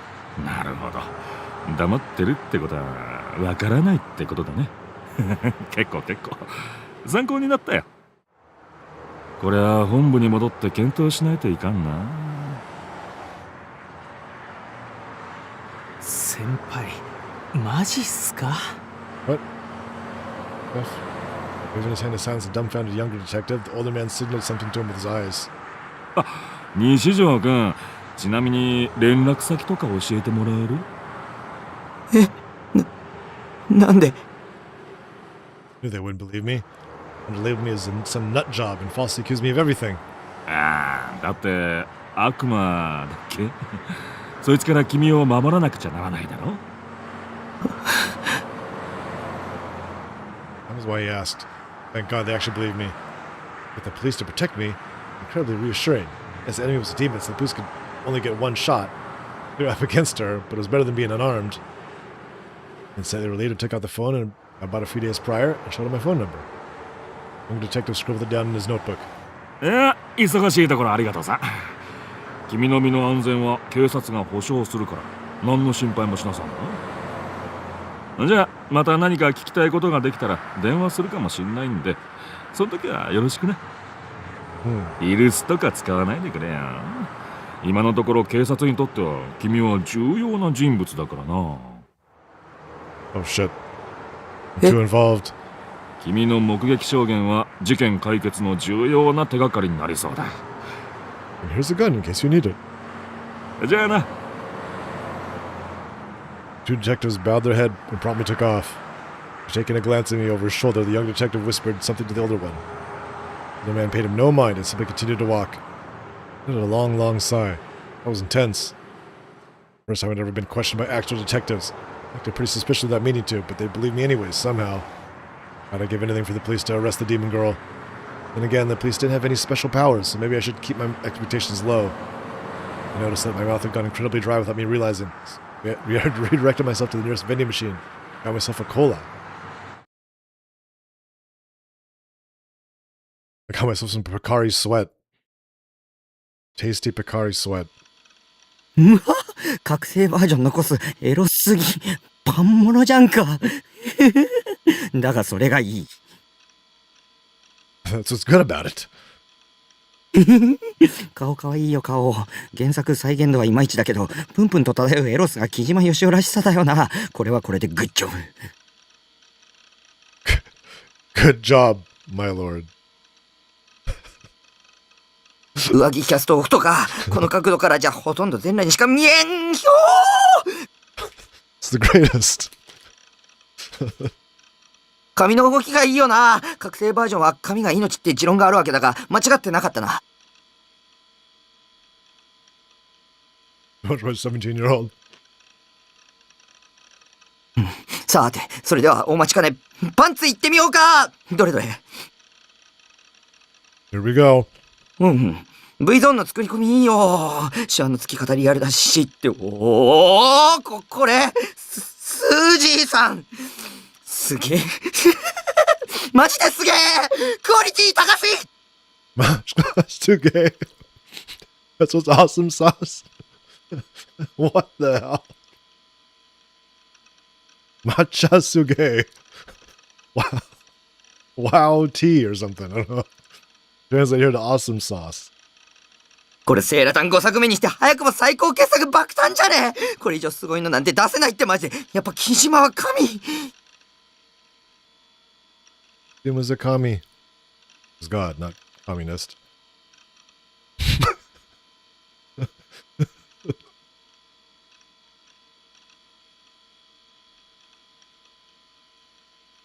Looks like the old one.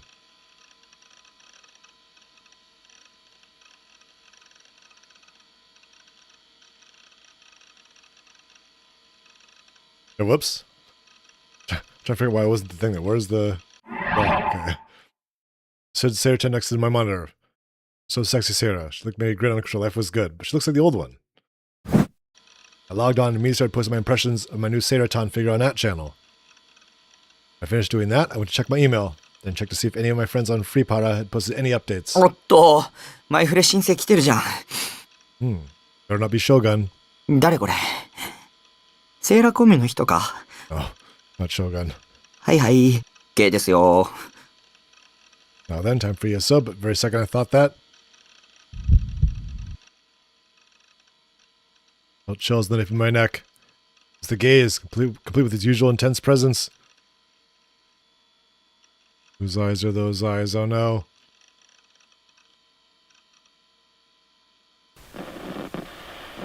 It's not the time. When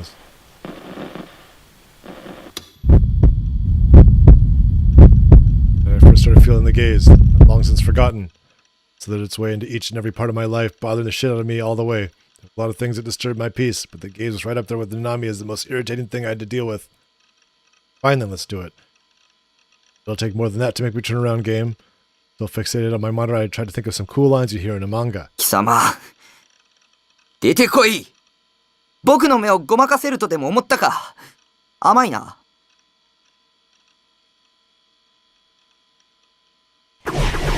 Help me, Seiran. バレちゃった。 I knew it. 当たり前だ。僕の後ろに立つなと何度言えば。 Huh? Is that a woman's voice just now? Goosebumps stood up all over my body. And the reclusive owner of the gaze finally decided to show themselves. Is that even possible? Should I turn around and see who it was? What if she attacked me the moment I did? It was a fairly cute-sounding voice, but what if, in reality, a monster far removed from anything human was standing there? I don't know. If that were the case, wouldn't that mean they were getting ready to attack me right now? If I don't turn around now, would they even notice I wouldn't even notice if they killed me? Maybe I should say something else to see if they respond. It's possible the voice I heard was just a hallucination or a delusion or something. That'd help confirm it. I mean, I talk to my Seiran figures all the time in my head. It had to be the same thing. I tried to be bold and ask, who are you? But I hesitated. If I provoked the attacker, it could very easily spell the end of me. End for me. It could cause her to finally stop waiting and attack me. So many delusions ran through my head. I found myself completely paralyzed. What should I do? The whole thing was a product of my own design. I was just being the world's biggest dumbass. I swear if the owner of the gaze wasn't there, and I'd just been sitting there trembling in fear over nothing, I was gonna kill myself. あれタク固まってる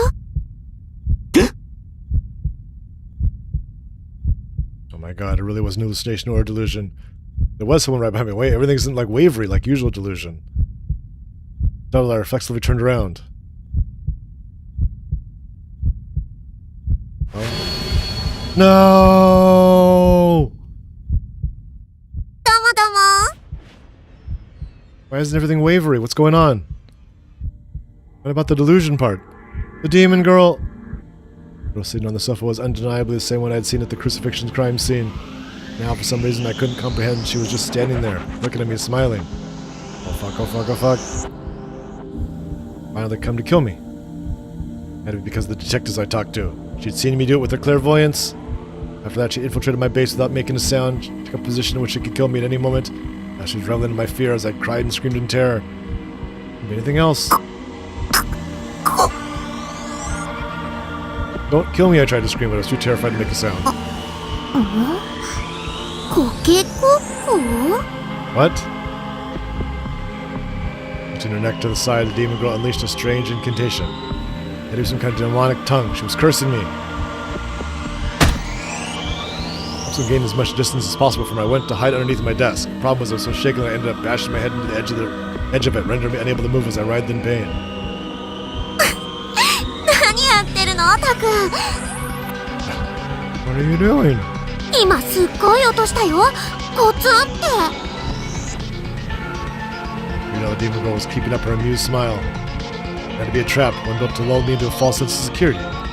The second I let my guard down, she'd swoop in and end me.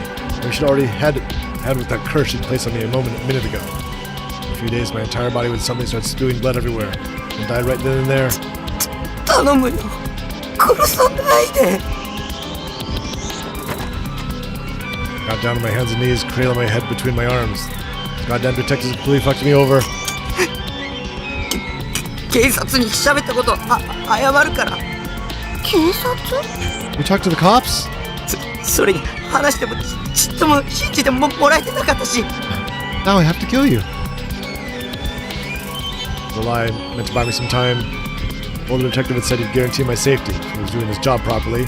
He sent at least one officer over to my place. While thinking that, I suddenly realized I gave the old man my phone number. I hadn't given him my address. No. 石 Bishi. Very, very, very breaky, bishi, bishi, eek. Suddenly, the demon girl assumed a pose resembling a statue. It was just as, if not more strange than what she just said, almost like a sound effect. It was another demonic curse. 独り言はやめるべし。 What the hell? 殺さないでとか警察がどうとか私には何のことかさっぱりだよ。 What? I play dumb? This is a roundabout way of threatening me. In actuality, she was saying, forget the truth. Act as if nothing ever happened. What the hell was she thinking? Did she come here to kill me? ほら立てる？立とう。 The demon girl got up from the couch and reached her hand out to me. Her expression was so gentle. Now, when I was seeing her up close, she was actually pretty cute. Damn it, I was letting her get to me. Stop acting like a goddamn idiot. I seriously calling a demon girl pretty cute? It was a murderer. She used Yua and Shogun to trap me. Now she come to finish me off herself. Don't trust her. I learned my lesson back with Yua. Never make the same mistake again. I refuse to take her hand. Don't be deceived by this demon girl's smile. She was a demon trying to tempt me. If I gave in to that temptation, I'd die. Just know it. Don't believe anything. Don't believe anything anyone says. だって見たんだ。お前が人を殺してるとこ。 I'm kind of overloading this thing. I'll turn it down a tiny bit. I saw you kill someone. I turned down more.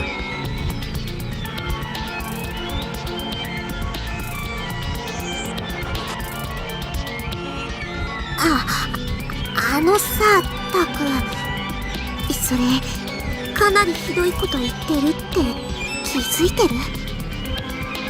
まさか殺人犯呼ばわりされるなんてね。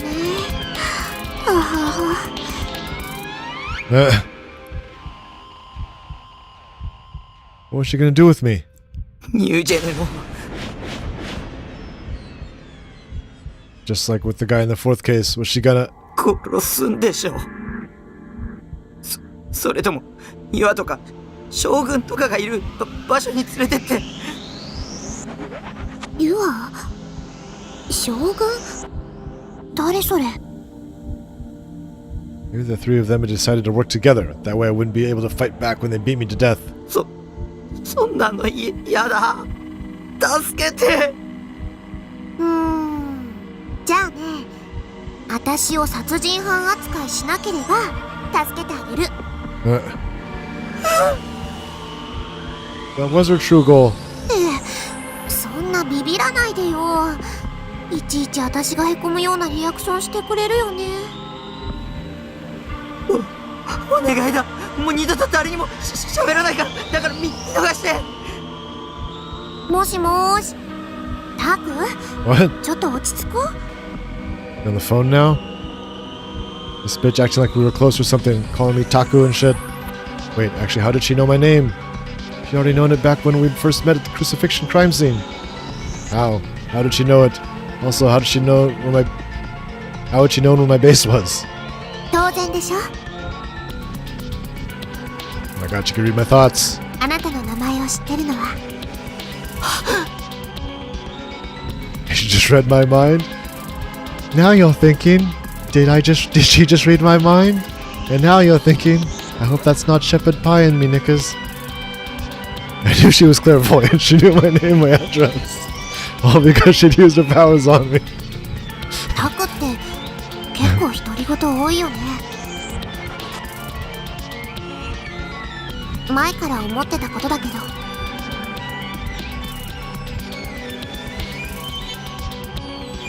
Always. How long was she talking? Wait, I've been talking to myself out loud just now? I hadn't been aware of it at all. Is that really true? Had I really been talking to myself out loud, or was it possible that she was just lying to me and in actuality she'd read my mind?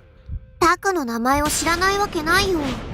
私、物覚えはそんなに良くない方だけど。What? We met before? 友達の名前くらい覚えるよ。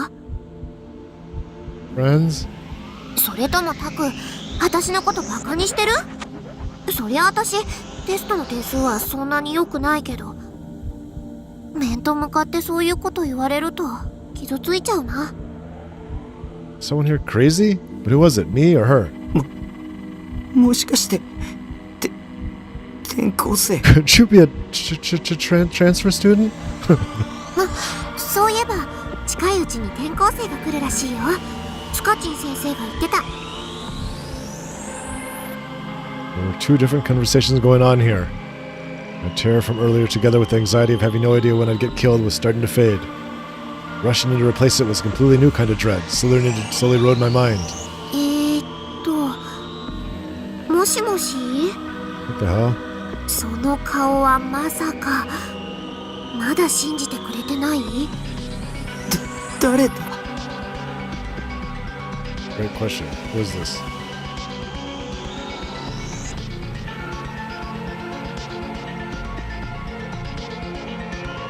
Who was she? A murderer, a demon girl. That was who. タクこそクラスメートの顔を覚えてないんだ。ひどー。 Did you say classmate? We weren't just friends, but classmates too? でもまあ、しょうがないか。タクはあんまり学校来ないもんね。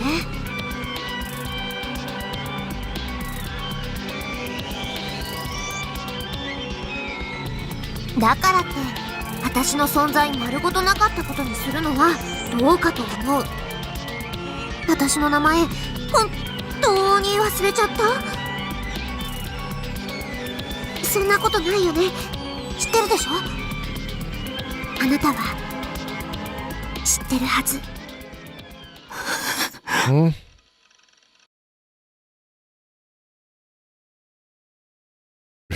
Me. What happened?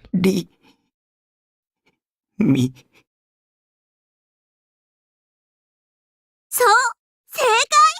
賞金50円プレゼント。 50 yen, that's nothing. 私、崎畑リミです。 What?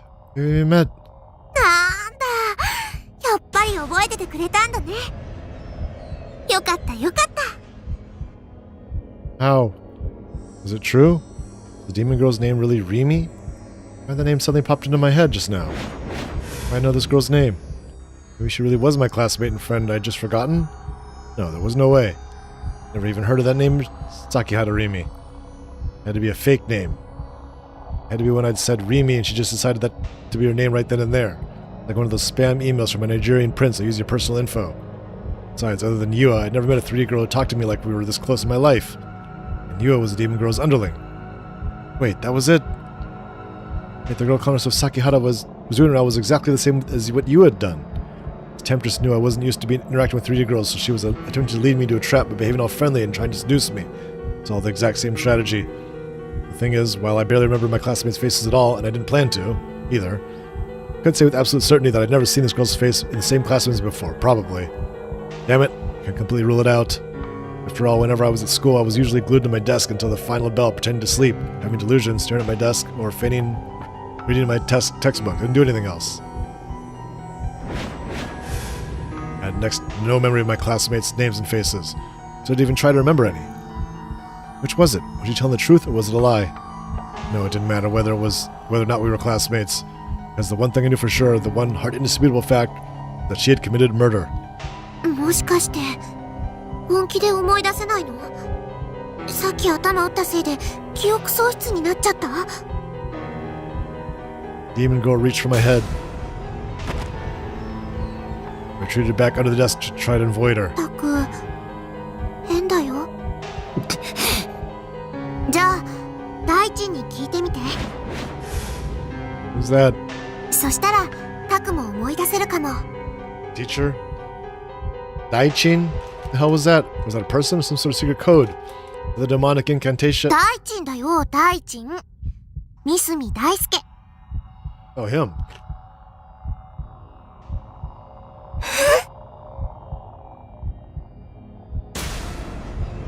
Do you know Misumi-kun's name? Oh, that she was calling him Daichin? Couldn't call him that unless they were really close. ちょっと待ってね。 Dingo reached for a bag on the sofa. Bag that wasn't mine. Took out a cell phone. 大地はと。よし、オッケー。はい。 A bit of fiddling with the phone. She held it out to me. Made no motion to take it. The demon girl forced a smile and quickly grabbed my hand. あ Daichi. I couldn't see a ghost. ほら、固まってないで。 Forced me to hold the cell phone. The demon girl's hand was soft and just a little bit cold. I expected it to be a lot colder, almost like ice. It wasn't nearly that bad. Guess even murderers have blood flowing through their veins. Because her hand was unexpectedly feminine, my heart started to thump. Oh, don't fall for it. The demon. Never let you seduce me. I'm not into 3D. Lend me your power, Seiro-tan. たく、携帯使ったことないの？電話機は耳に当てるんだよ。 Lifting her head, the demon girl peered at my face from point-blank range. Her hand still grabbing mine, she brought the phone up to my ear. Before she did, I quickly looked at the screen. The registered name Daichin was displayed on it. It looked like it was already calling them. No escape, I pressed the receiver up against my ear. Heard the sound of the phone ringing. Eventually, that sound stopped, and in its place...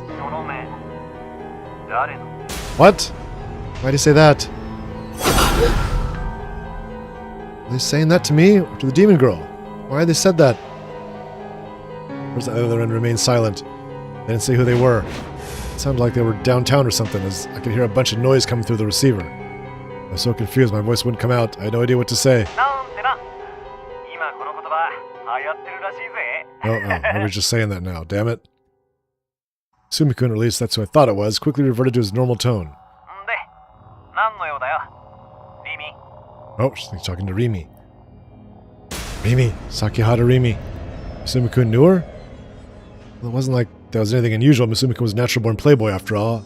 I'd be surprised if he'd gone out with a demon girl in the past, or even if they were a super intimate relationship right now. That didn't matter to me, though. What I needed to know was whether the demon girl was our classmate or not. たく、大地に出た？ Demon girl once again peered on my face. Shit, she was way too close. I turned my back to her and spoke into the receiver. 僕、西条。なんだ、タクか。リミと一緒にいるのか？ Why had he responded so nonchalantly? My acting so natural made it sound like me being with the demon girl was an everyday occurrence or something.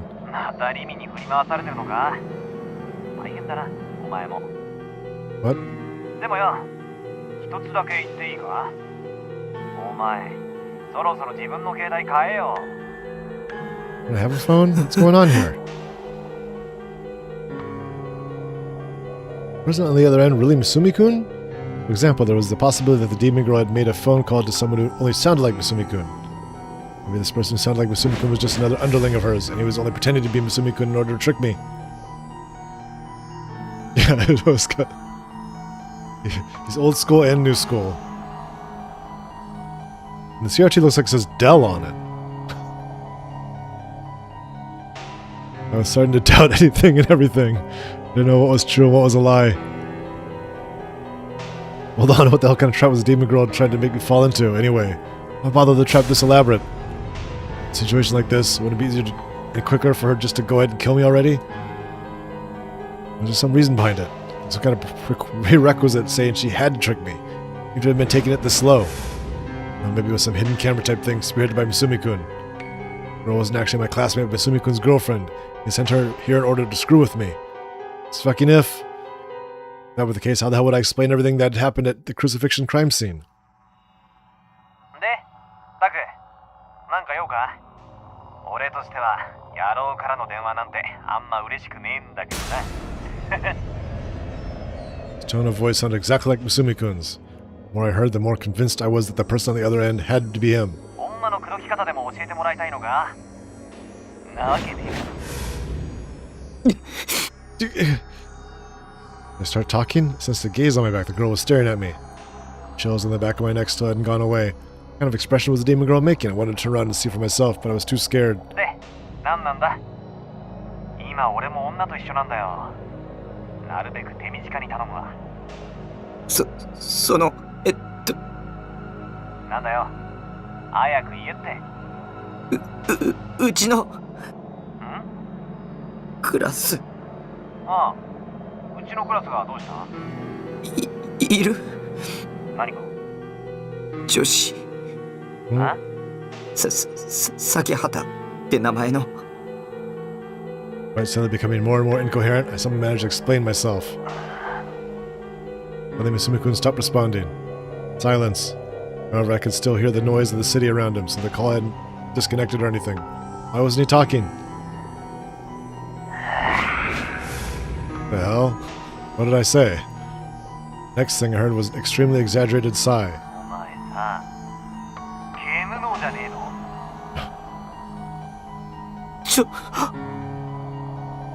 ？Where'd that come from? Well, it was completely out of left field, but he'd brought up that bullshit condition that had been coined despite having no scientific backing whatsoever. それってリミのことだろ？ Wait, is the game bring something else? Oh, is that getting going crazy because you play too many video games? Awesome sauce.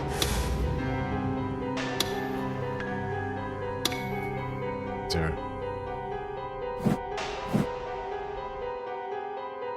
リミの携帯でかけてきてるくせに何バカなこと言ってんだお前。わかった。お前もしかしてリミに何か指図されてんだろ？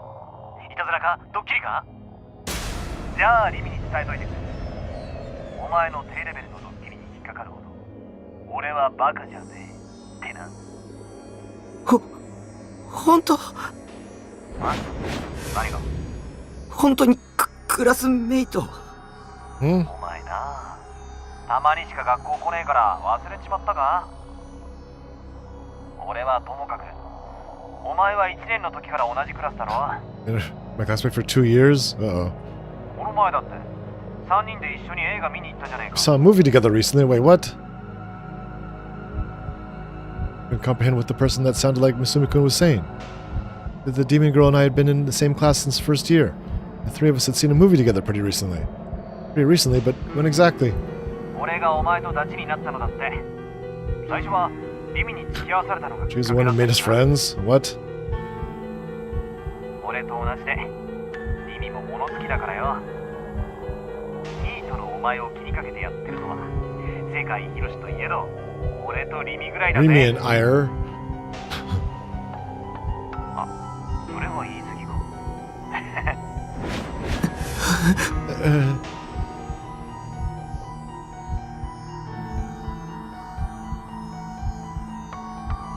It's like the other end of the call.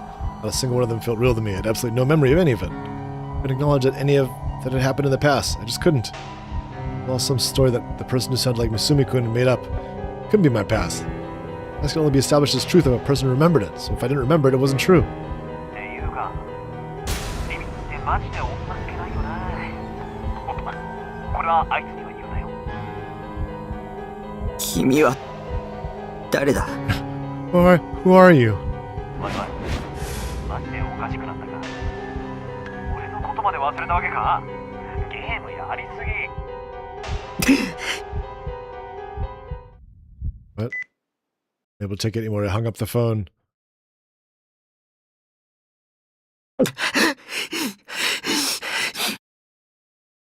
Breathing had gone extremely heavy without me noticing. The sweat that had been beating on my forehead showed no signs of stopping. In fact, it was increasing.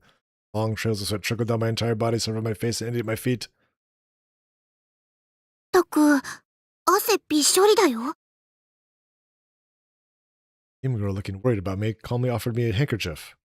Cute, patternless, vermilion handkerchief. Faint floral scent to it. After taking it, I attempted to somehow maintain my composure and organize my thoughts about everything that was just happening. But in the end, it didn't go too well. Doubting anything and everything, causing all my thoughts to rapidly turn together into a chaotic whirlpool. Sighing in minor disappointment, the demon girl put away her handkerchief and then, with a triumphant look on her face, asked me a question. で、大臣はなんて？ Acting like she'd already knew the answer. Couldn't afford to answer her. What was she, an ordinary classmate of mine or a monster? I had no idea. Maybe I was a crazy one. Taking the chat with Shogun into consideration, I couldn't rule out the possibility that someone other than myself was controlling my body. Maybe all my memories of that demon girl, of the girl named Sakihara Rime, someone got knocked right out of me due to some freak accident or something.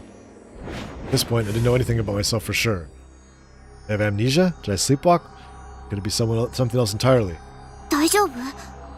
体、辛いならソファーで横になる？ Demon girl spoke to me kindly.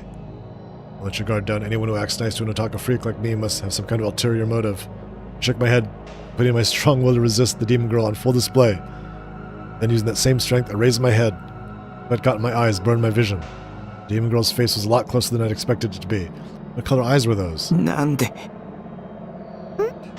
何何？ここにいる？なんでって、タクに会いに来たんだよ。もしかして、勝手に部屋に入ったこと、怒ってる？でもそれは、タクがちっとも返事してくれないから悪いんだよ。結構長い時間、ノックしてたんだから。Wait, what? Pressed the cell phone she'd given me back at her. As I watched the demon girl timidly take it back, I asked her once again. なんで今度は何？ここにいる？ What was the reason for coming here? If she'd come to kill me, she would have done it a long time ago. So why isn't she doing anything? ああ、ここに来た理由？ね。 The girl reached into her bag. Uh-oh. And pulled out a single sheet of paper. I thought it was going to be a sword. 進路希望のプリント持ってきてあげたの。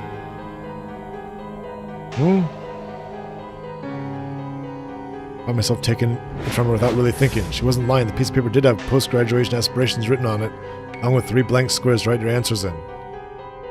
Was that it? Is that really all she'd come for? 帰ってよ。 Leave. Don't want anything to do with her. I don't want anything to do with any 3D girls. This is a trap. Don't listen to her. This isn't reality. This is a game, one filled with bugs. There's way too many contradictions. It doesn't hold together as a proper story. 僕に関わらないでよ。 Don't intend to kill me, then just leave me alone. I am me's. Some me that isn't me may be friends with Sakihara Rime, but that me has nothing to do with the current me. Really, in my head, I closed myself off completely. I kept trembling and trembling, envisioning the girl that known as Sakihara Rime wasn't there anymore. Not long after, I heard the sound of the door opening, telling me that the demon girl had left.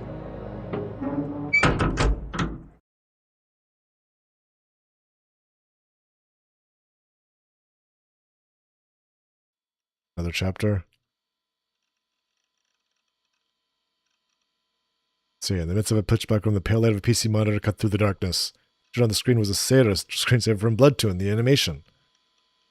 Well, there had been a girl by the name of Sakihara Rime present in the container half a day prior. The only figure that remained in the container's owner was the container's owner, Nishijo Takumi. It was already 5 in the morning. Takumi's daily life, he would play. Why is it talking about him?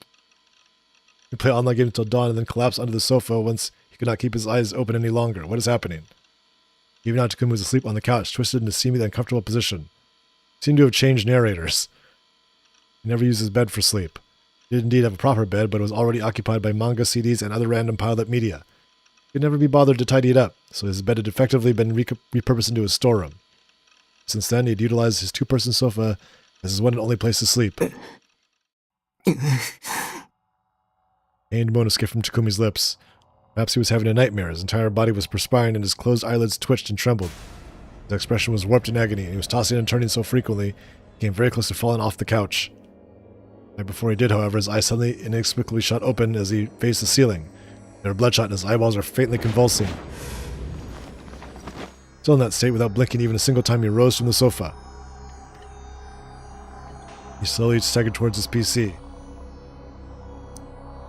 Without sitting down, he moved the mouse as he stood before the desk. The screensaver disappeared and his desktop showed itself. The pale light of the monitor shone on Takumi's face, illuminating his horrifyingly vacant expression. His body swayed back and forth and his mouth hung slightly ajar. Drool seeped down his chin. His current state was a textbook example of sleepwalking. The Erased Boy launched the web browser, then opened @channel. Movement itself was languid and slow, but he showed no hesitation in selecting a thread from the board related to New-Gen. The board listened to a total of around 60 threads, and Takumi slowly opened each of them one by one. Then, with his eyes remaining glued to the monitor, he began to type. He repeated the section for each and every thread. His posts were not particularly long, only housing a few characters each, but they all composed of the exact same sentence. He's Shogun! No! He's Shogun all along! What is happening here?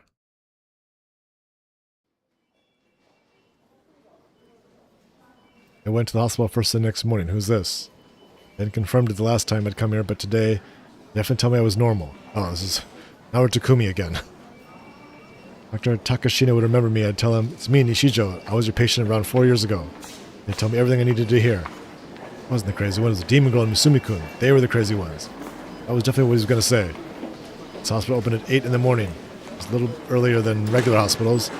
That was the reason why I'd shown up right when it opened. And yet, at least in the lobby, we were already filled with countless middle-aged people or older.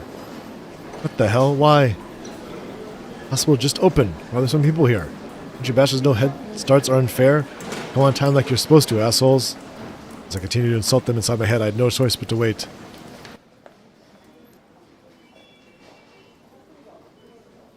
About an hour passed when I really started to regret not having made an appointment.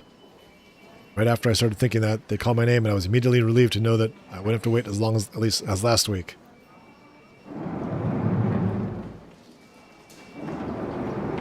Except the one waiting for me in the examination wasn't Dr. Takashina. It's some white-haired old man that I'd never seen before. 高階先生は Noticing my confusion, the nurse standing right behind him, her name was Hazuki-san, gave me an apologetic look. 高階先生はもういません。 You what? もういないというか、過労がたたって先週末に倒れてしまわれてね。今週はそれでずっと休みだよ。 What? This couldn't be happening. My one and only ally. Wait, had he really collapsed from fatigue? 陰謀だ悪魔女の陰謀だ Nope, it's going crazy. 西条さん I had to have poisoned his food or sent him to death threat to scare him into submission or done some other horrible act to psychologically break him. It had to be the work of the demon girl, trying to isolate me from my allies so that I'd be defenseless against her assault. There was no way in hell I was going to let anyone other than Dr. Takashina examine me, so instead of getting a checkup, I ran away from the hospital.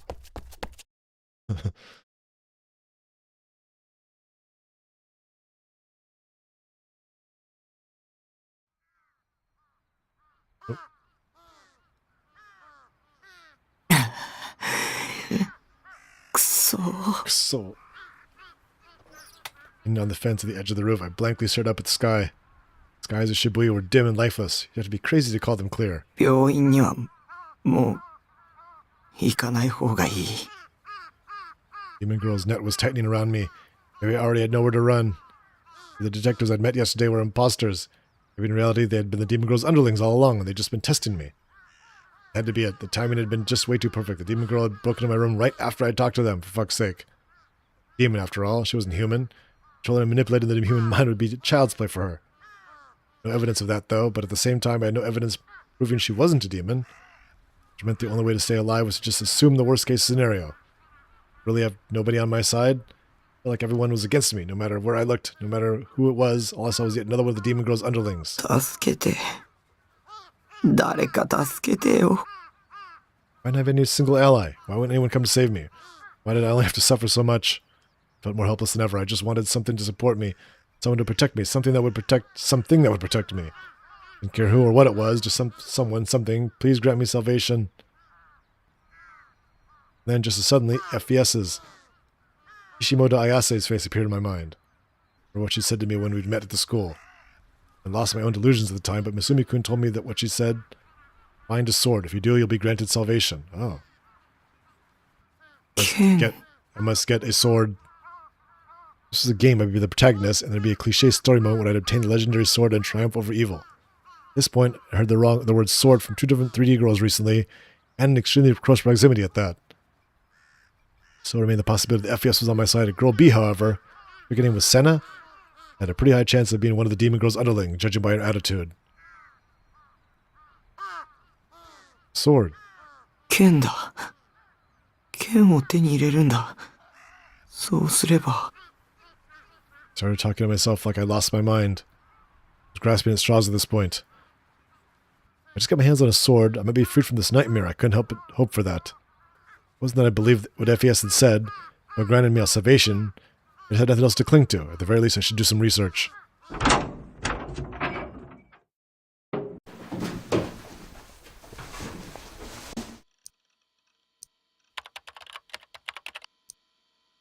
Probably tried searching for it online. Started off by checking to see if the swords FES and Senna were carrying were appeared in any anime. I couldn't find anything, at least from the seasonals. Expected as much. I always checked out the newest anime after all. Considering there were upwards of 30 to 40 of them in one season, it would really pile up on me if I tried to watch them all, so I just watched the first couple episodes and figured out which ones to keep following from there. Naturally, since MewTube existed, no trouble completing my lineup from channels such as BS and CS. No way to ever overlook any anime. Those swords weren't in any of the shows I checked out. Swords both had extremely distinctive shapes, so if they showed up, I just definitely would have remembered them. Though, if someone other than myself had been controlling me when I saw it, there was nothing else I could do about it. Next I tried searching for the swords themselves, rather than anime they might have appeared in. くそ、ほとんどがゲームの攻略サイトじゃんか。 It's all... what? Terms I knew well, such as ESO's Shangri-La Edge, kept popping up. I was making no progress. Fuck's sake, I was supposed to be able to find it quickly. I had a feeling that Senna had used a more concrete name for it. What had it been? Remember, the nightmare won't end unless you remember. 答えろ。見えるんだな。G-Blade or C-Blade or something? ディソードが。 D-Sword. D-Sword. ディソード。 That was it. She called it a D-Sword. Quickly typed it in and ran a search.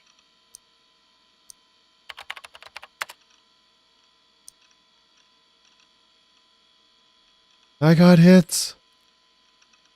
Only 2 of them, though. Even so, I was already starting to think of those 2 links might be a road to salvation.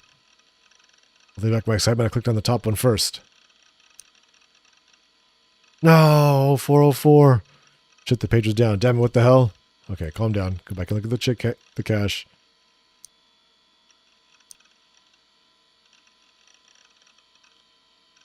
Page had an illustration of it. Must have been a recreation based on how the sword was described in various books. 元ネタは伝承か。 What? Fictional swords created in medieval Europe by Gladiol the Wicked-Hearted King. Ama Itachi phenomenon. What's that?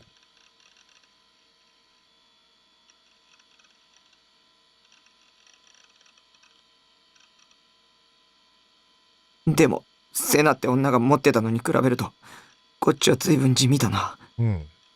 Very different. Why have to be such a niche sword to begin with? Could have been a sword like Excalibur or Kusanagi. You know, swords that are actually a big deal. No, this wasn't the time to piss and moan. Niche or mainstream, I don't care as long as it could save me. I decided to research it a bit more. Continue when I clicked the second link. Words I brought a D-Sword caught my eye specifically. D-Sword something you could buy?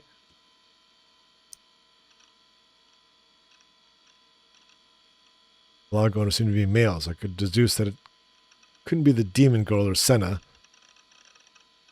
I bought the D-Sword.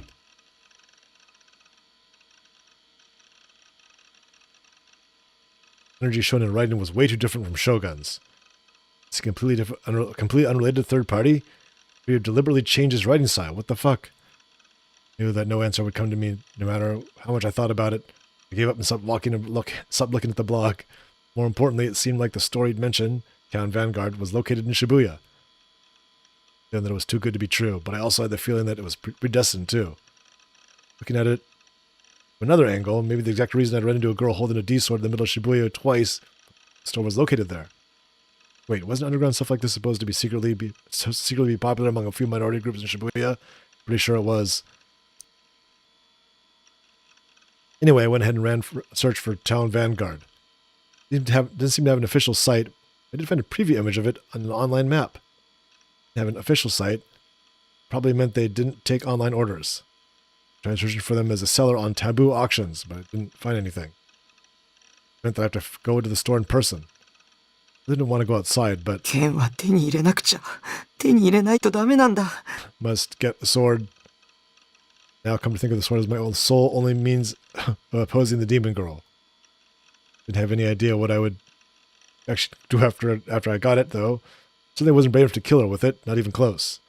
So I had hoped that if I got my hands on a sword, I'd be released somewhat from that terror that was tormenting me. God. The D-sword would be my protective charm, something I could depend on. Something strangely alluring about that sword.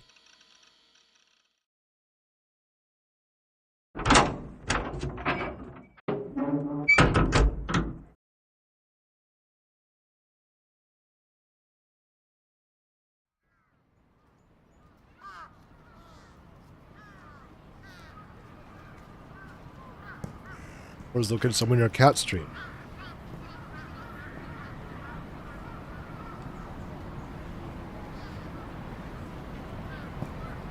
Cat Street goes from Meijidori to Shibuya to Harajuku, built on top of an old stream. A bunch of reasons as to why people started calling it Cat Street, such as it being frequented by feral cats, and that it was so narrow that only cats could use it. It wasn't like it made a difference to me either way. Cat Street was pretty far away from my base. About 15 minutes, 20 minutes to get there on foot. Much faster by bike, but unfortunately I didn't have one.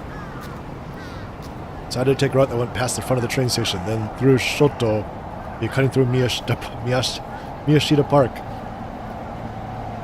Quickening my pace a bit, crossed the overpass and went over Meijidori.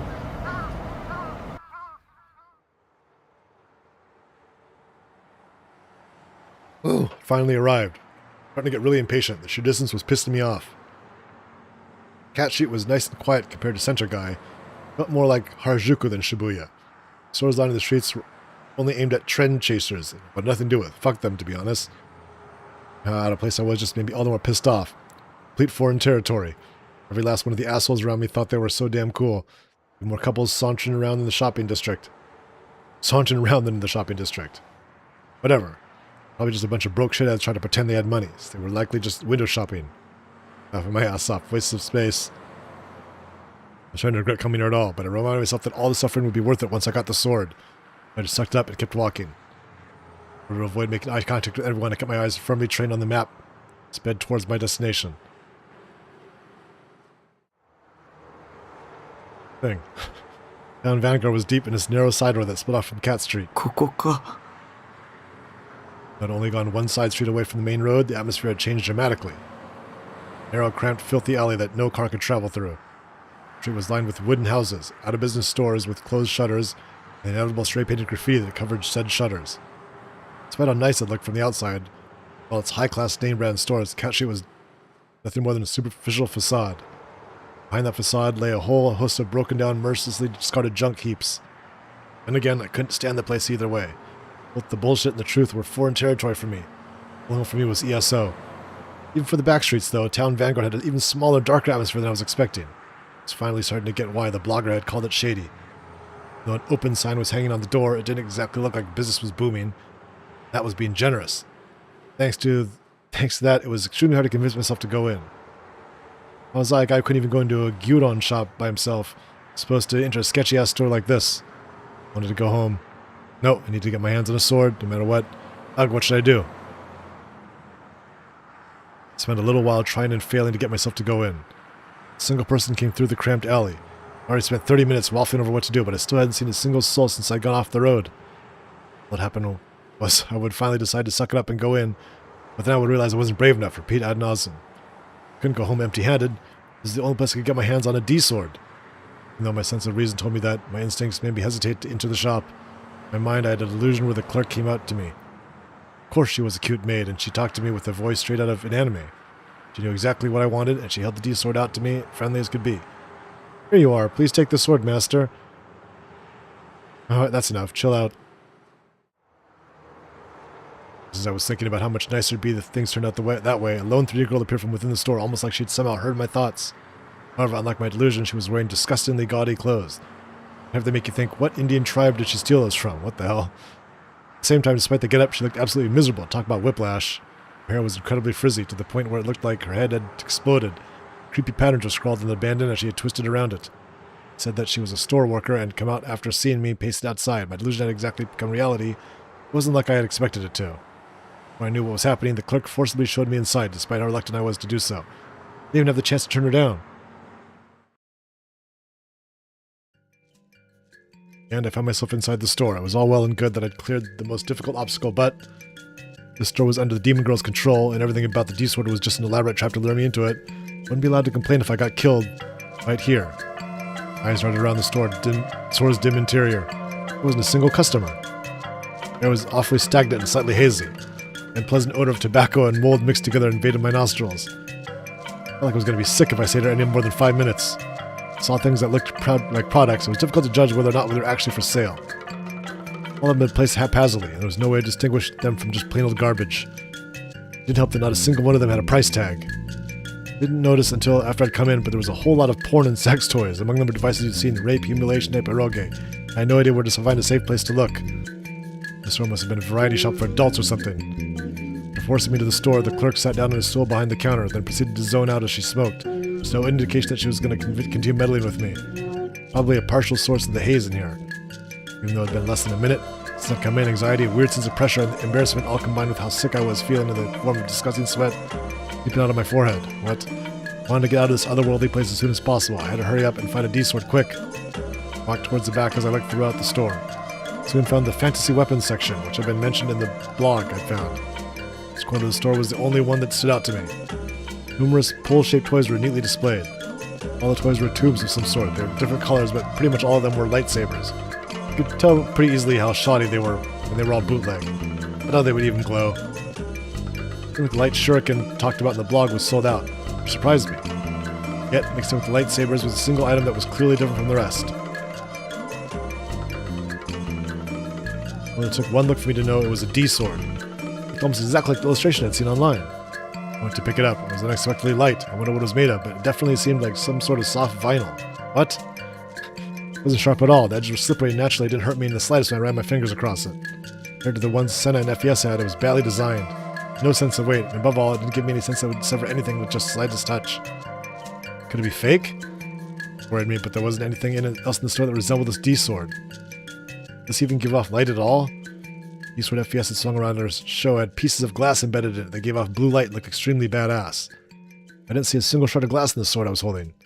Maybe I shouldn't buy it. The D-sword was so shoddily made that I couldn't help but come to that conclusion despite how long it had taken me to get here. But find a sword. If you do, you'll be granted salvation. Remembered FES's words.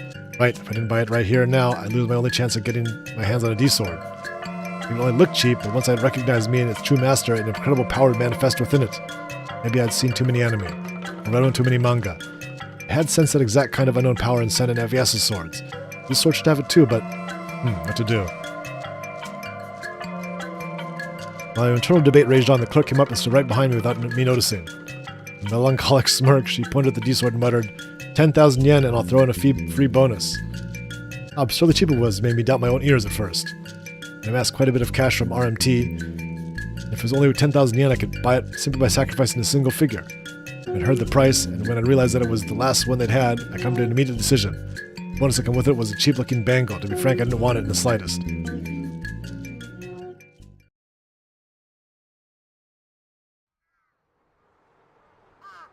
Everything after that was hell. Okay, what? And Vanguard didn't do deliveries, so my only option was to lug it home myself. Or not, my excitement died instantly when I realized I'd have to carry the superly long sword right through the heart of Shibuya. But I already paid for it. The clerk adamantly refused to let me return it. It was a really intense form of humiliation roleplay. Having to haul a huge toy like this down a fancy street. Just as I'd come to expect the Dokuin couples, dolled up grills, or whatever. Other man or sheep that passed by me all had those exact same mocking smiles. Damn it. Everyone asked why don't you just kill yourself. Focus intently on keeping my head down for the rest of the way home. Having delusions all the way about swinging my newly bought D-sword at the innocent people in the middle of the road. Viciously slaughtering piles and piles of them. Oh.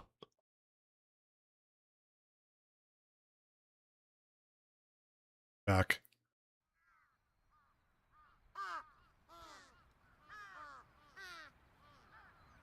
Finally made it back. Started running when I was about halfway home, and I didn't stop until I got there, so I was gasping for air by the time I'd reached my base. Ice cold stares at the pedestrians were killing me. Somewhat impressive that Senna was able to endure this kind of embarrassment all the time. In a way, I even respected her for it. I could never do what she did. Suddenly, a sound came from a blind spot in the shadow of my base. Someone in there? In my tracks, I gulped. The pure white smile of the demon girl who had called herself Remy appeared in my mind. She'd come back. Maybe this time she'd come to kill me for real. What should I do? Should I run? It's the presence. The light of the sunset etched someone's shadow onto the ground. One that I knew, without a shadow doubt, had to be female. Immediately raided my D-sword. Actually tried holding it like that. Felt even less reliable than I expected it to. Then the sword felt incredibly intimidated, and had this overwhelming pressure that wouldn't allow anyone to get near it. But the D-sword I was holding didn't feel like that at all. Maybe it really was a fake. Can I really fight with someone like this, or something like this? No way. Even if I had a real one, I still couldn't do it. Only that, but I hadn't realized how heavy it really was until I first started holding it just now. Maybe I was holding it the wrong. In any case, it would be impossible to even swing it like this. The shadow suddenly wavered. It was approaching me. Shut my eyes tight and haphazardly swung the sword in front of me. I knew I wouldn't be able to defeat my enemy this way. Even so, I had the faint hope that as long as I had this sword, I'd somehow do something anyway. I didn't feel it hit anything, nor did my enemy make a sound. I couldn't believe it. A single strike of mine been utterly annihilated the demon girl, so that'd be the best shit to ever happen to. 鬼、その剣何？ Oh, it's Nanami. I opened my eyes. The one standing there wasn't the demon girl, but rather Nanami, looking at me with the unmistakably judgmental eyes.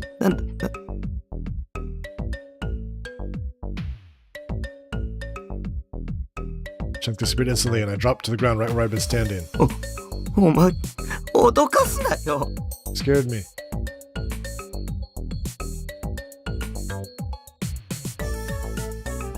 It was the worst little sister ever. Didn't she know how shitty it was to scare her own older brother like this, let alone enjoy it? The hell did she think she was? This is exactly why 3D always pale in comparison to 2D.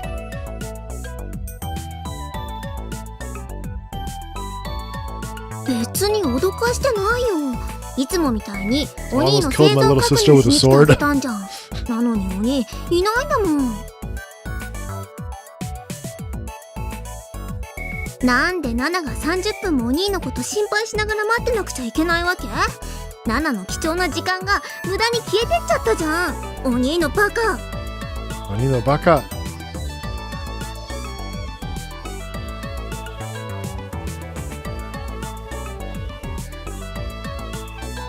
で、どこ行ってたの？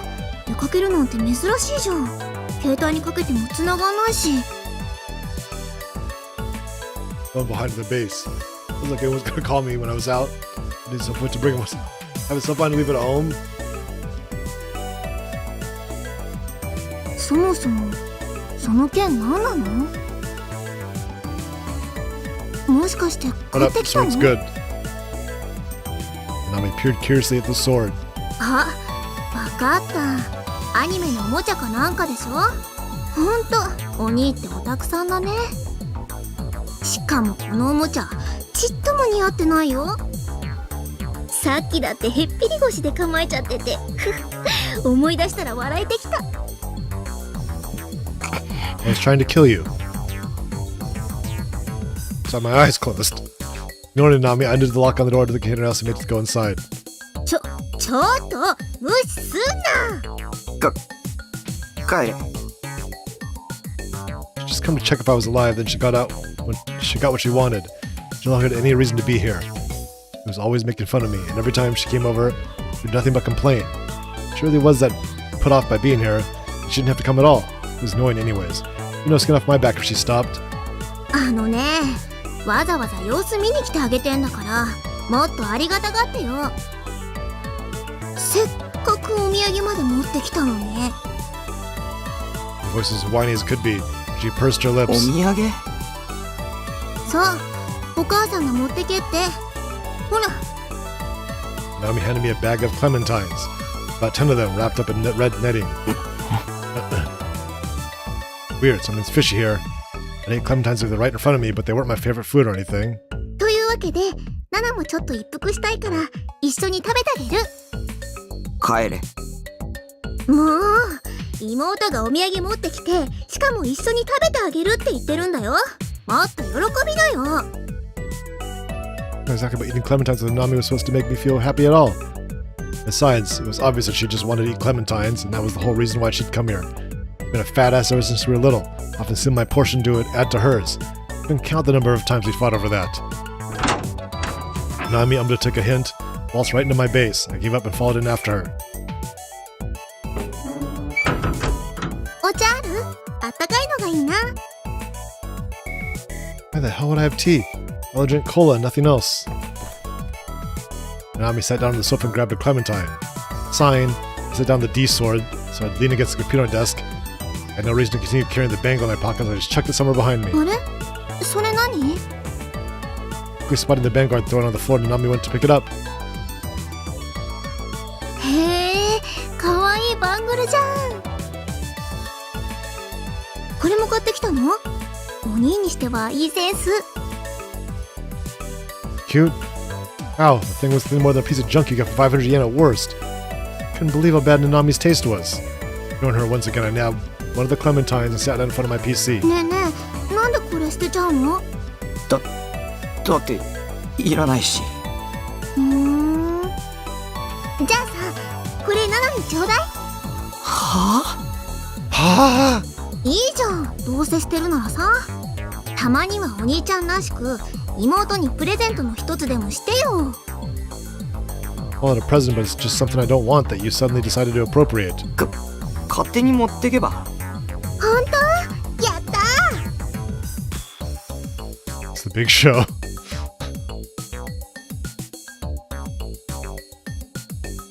Literal walking PMS. As soon as she got my approval, she put the bangle on her wrist. Takes a real cheap whore to get excited over a real cheap piece of junk. お兄、どう？似合う？全然。あっそう。お兄のバーカ。 You guys really crazy. It was supposed to be a present, so why was she treating me like this? Those sisters were supposed to call their brothers mean names. What are the teaching girls nowadays? Go play 100 eroge this instant. ヒヒバーカ。 He was grinning from ear to ear. I meanwhile was getting extremely pissed off. これ気に入っちゃったからもう返さないもんね。っていうか、お兄からプレゼントもらうなんて初めてのような気がする。しょうがないから大事にしてあげるよ。 As if I cared. No one has to take care of it. I didn't even get it for you in the first place. もう用は済んだんだから帰れ。僕は暇じゃないんだ。邪魔するな。うん。 The moment I said that, Nanami pursed her lips. そんな言い方しなくてもいいじゃん。それにみかんまだ食べてないし、お茶もまだ出してもらってないよ。おめえに飲ませるお茶はね。うんか。 Nanami glared at me intently, hands on her hips. Before long, her eyes started welling up, and then... わかったよ。そんなに邪魔なら帰る。ああ、さっさと頼む。お兄のバカ。お兄なんてみかんの皮で目つぶし食らって失明しちゃえ。あとバングルは返さないかんね。バーカ。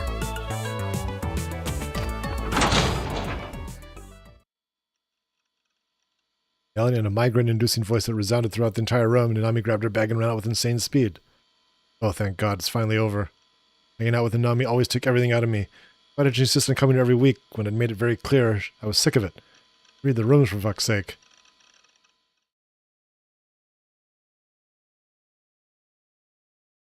What the hell? ファーストメルトは期待以上の結果に終わりま It's した。 weird looking, yeah. Nozomi again. GE レートの上昇率は当初の予測からわずかな誤差があった程度です。バイオリズムコントロールも順調なのかね。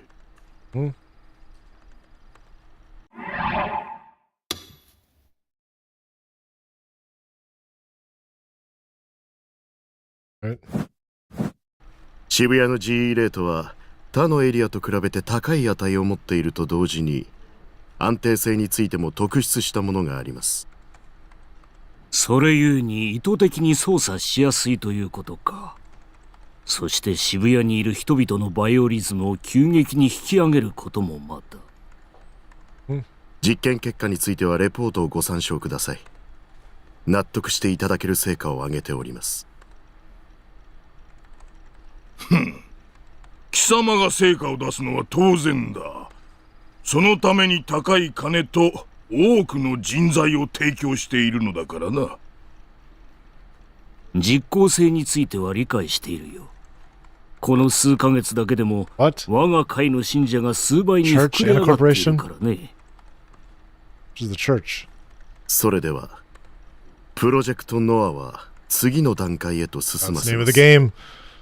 よろしいですね。コードサンプルの件はどうするのだ。すでに3人分は確保したとはいえ、目標数値には達しておらんではないか。いかにも。数値達成のためには最低でも5人分はなければ厳しい。Samples they have to kill people? What are they talking about? サンプル保持者は集まりつつあります。あとは採取するのみ。Samples of people who have the D swords? ならばその件は任せる。信仰の救いあれ。くれぐれも慎重にことを進めるように。はい、心得ております。Strange.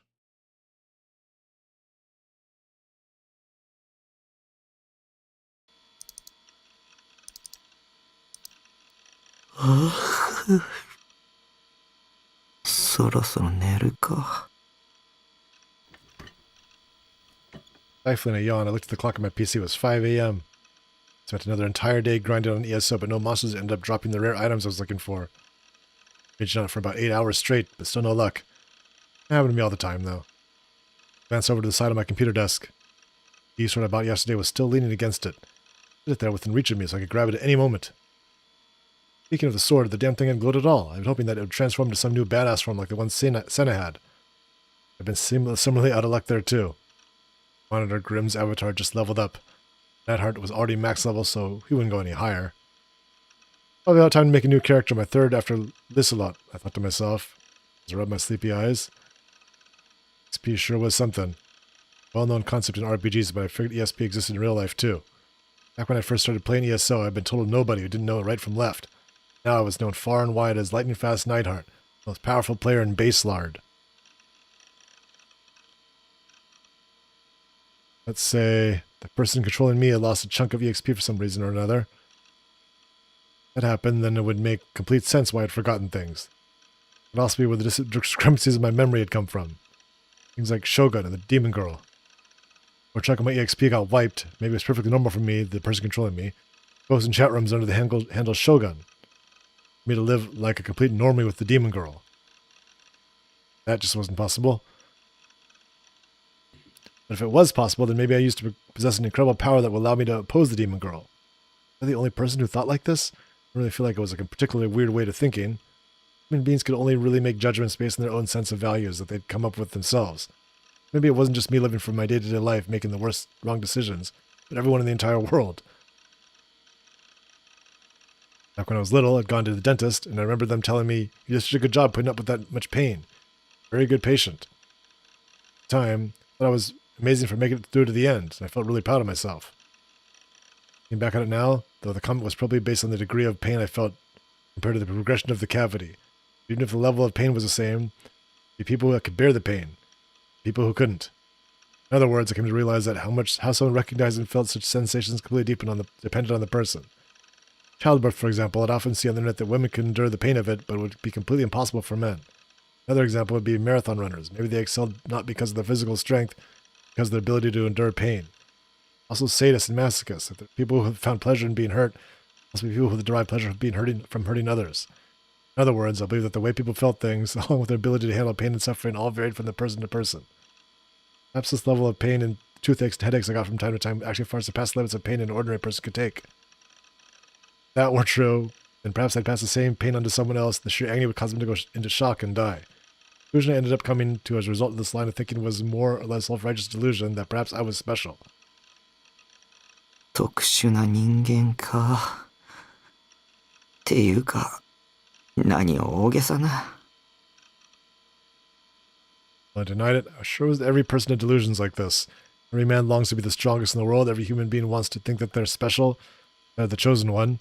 We all want to think that a dramatic story full of twists and turns like the ones you'd find in TV and movies is waiting for us in the future. The so-called desire to be a hero, or to be blunt textbook Chunibyo shit. Of course, even I had those kind of desires.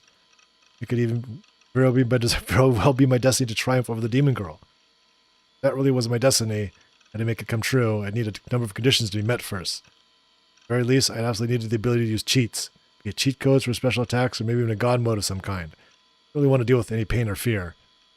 Couldn't cheat in some way, or in other words, if I was supposed to achieve that with my own power, there's no way I'd be able to do it. Which was why if the person controlling me had lost all of my EXP, that would be a huge blow to me, a super effective one.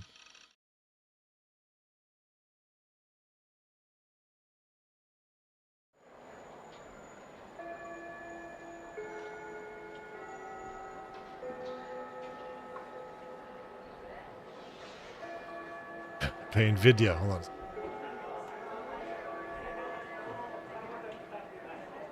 Alright. Should probably stop the game here for now. Because it's a place where it seems like sort of a break, I guess. It seems like hurting my throat or voice or whatever. I gotta like maybe eat more or something, prepare more for it. It's kind of wearing me out. There's been a lot more talking than usual this time. Well, and there was a big part of dialogue where they talked too. But there's been a lot of big Takumi monologues in this one. Anyways, thanks for hanging around. Let me save this actually. I'll be back, let's see. Yeah, no problem, Walrus. I'll be back tomorrow for some more wrestling. Let's see. Same time I slept last time. And then, yeah, there's Dynamite tonight. That's it's like 3 hours from now. But yeah, I'll be back for some more. Let's see, we got this thing here. Good job, my lord. I know. Why is it my lord? Thanks, Johnny. You made it just in time. All right. I'll be back for wrestling tomorrow. That'll be around 7 p.m. Eastern Time, 4 p.m. Pacific Time. Definitely don't miss that. I'll play this again on Saturday, because we have a wrestling on Friday as well. So Saturday at around 11 a.m. Pacific Time, 2 p.m. Eastern Time. Thanks for hanging around. I'm trying to make it a lot farther on Saturday's stream. See how far I can get. I'll be more like, I won't be as tired that time. But yeah, thanks for hanging around. This is a fun game, but just ends up being a lot of talking on my part. It's kind of like insane how much talking I'm doing in this game. I think it's definitely more than Like a Dragon or whatever it was. Also blabbing a whole bunch. Okay. Wait, I still can't leave the game? How do you quit? How do you quit?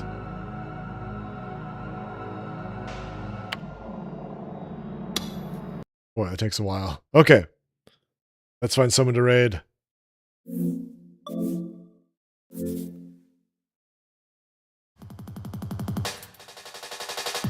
Yeah, we have a great day. Thanks for hanging around, too.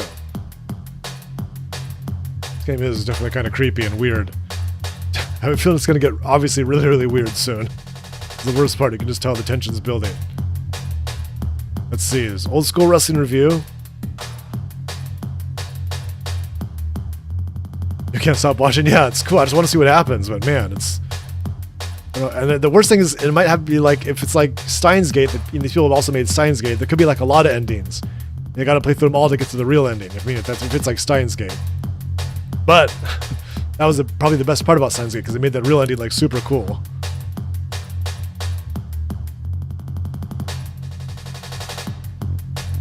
Man, if it's like all those like delusions, all the different paths, this is going to be a very confusing game.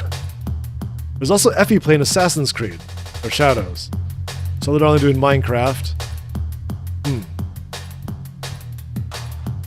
Sorry, Pink Spike.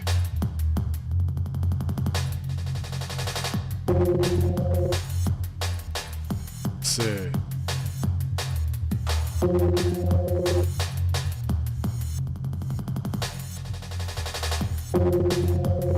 Alright, let's rate Effie Lives. They don't rate him too very often. He's usually not streaming at the same time I'm streaming. Oh, there's John B. John streaming. We gotta rate him. We never see him. Well, let me switch this over here. Definitely give him a follow, of course. Big member of our community. Alright. What is this? Wild, Tactics game. Nice. Wild Tactics. Oh, this is kind of cool.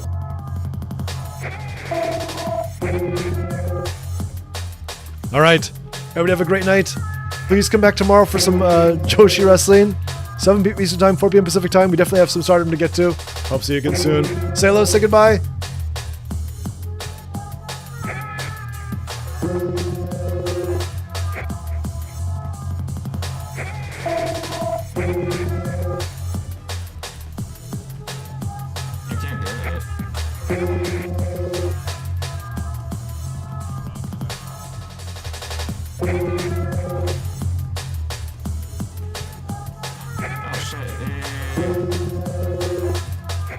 Next to the red DJ on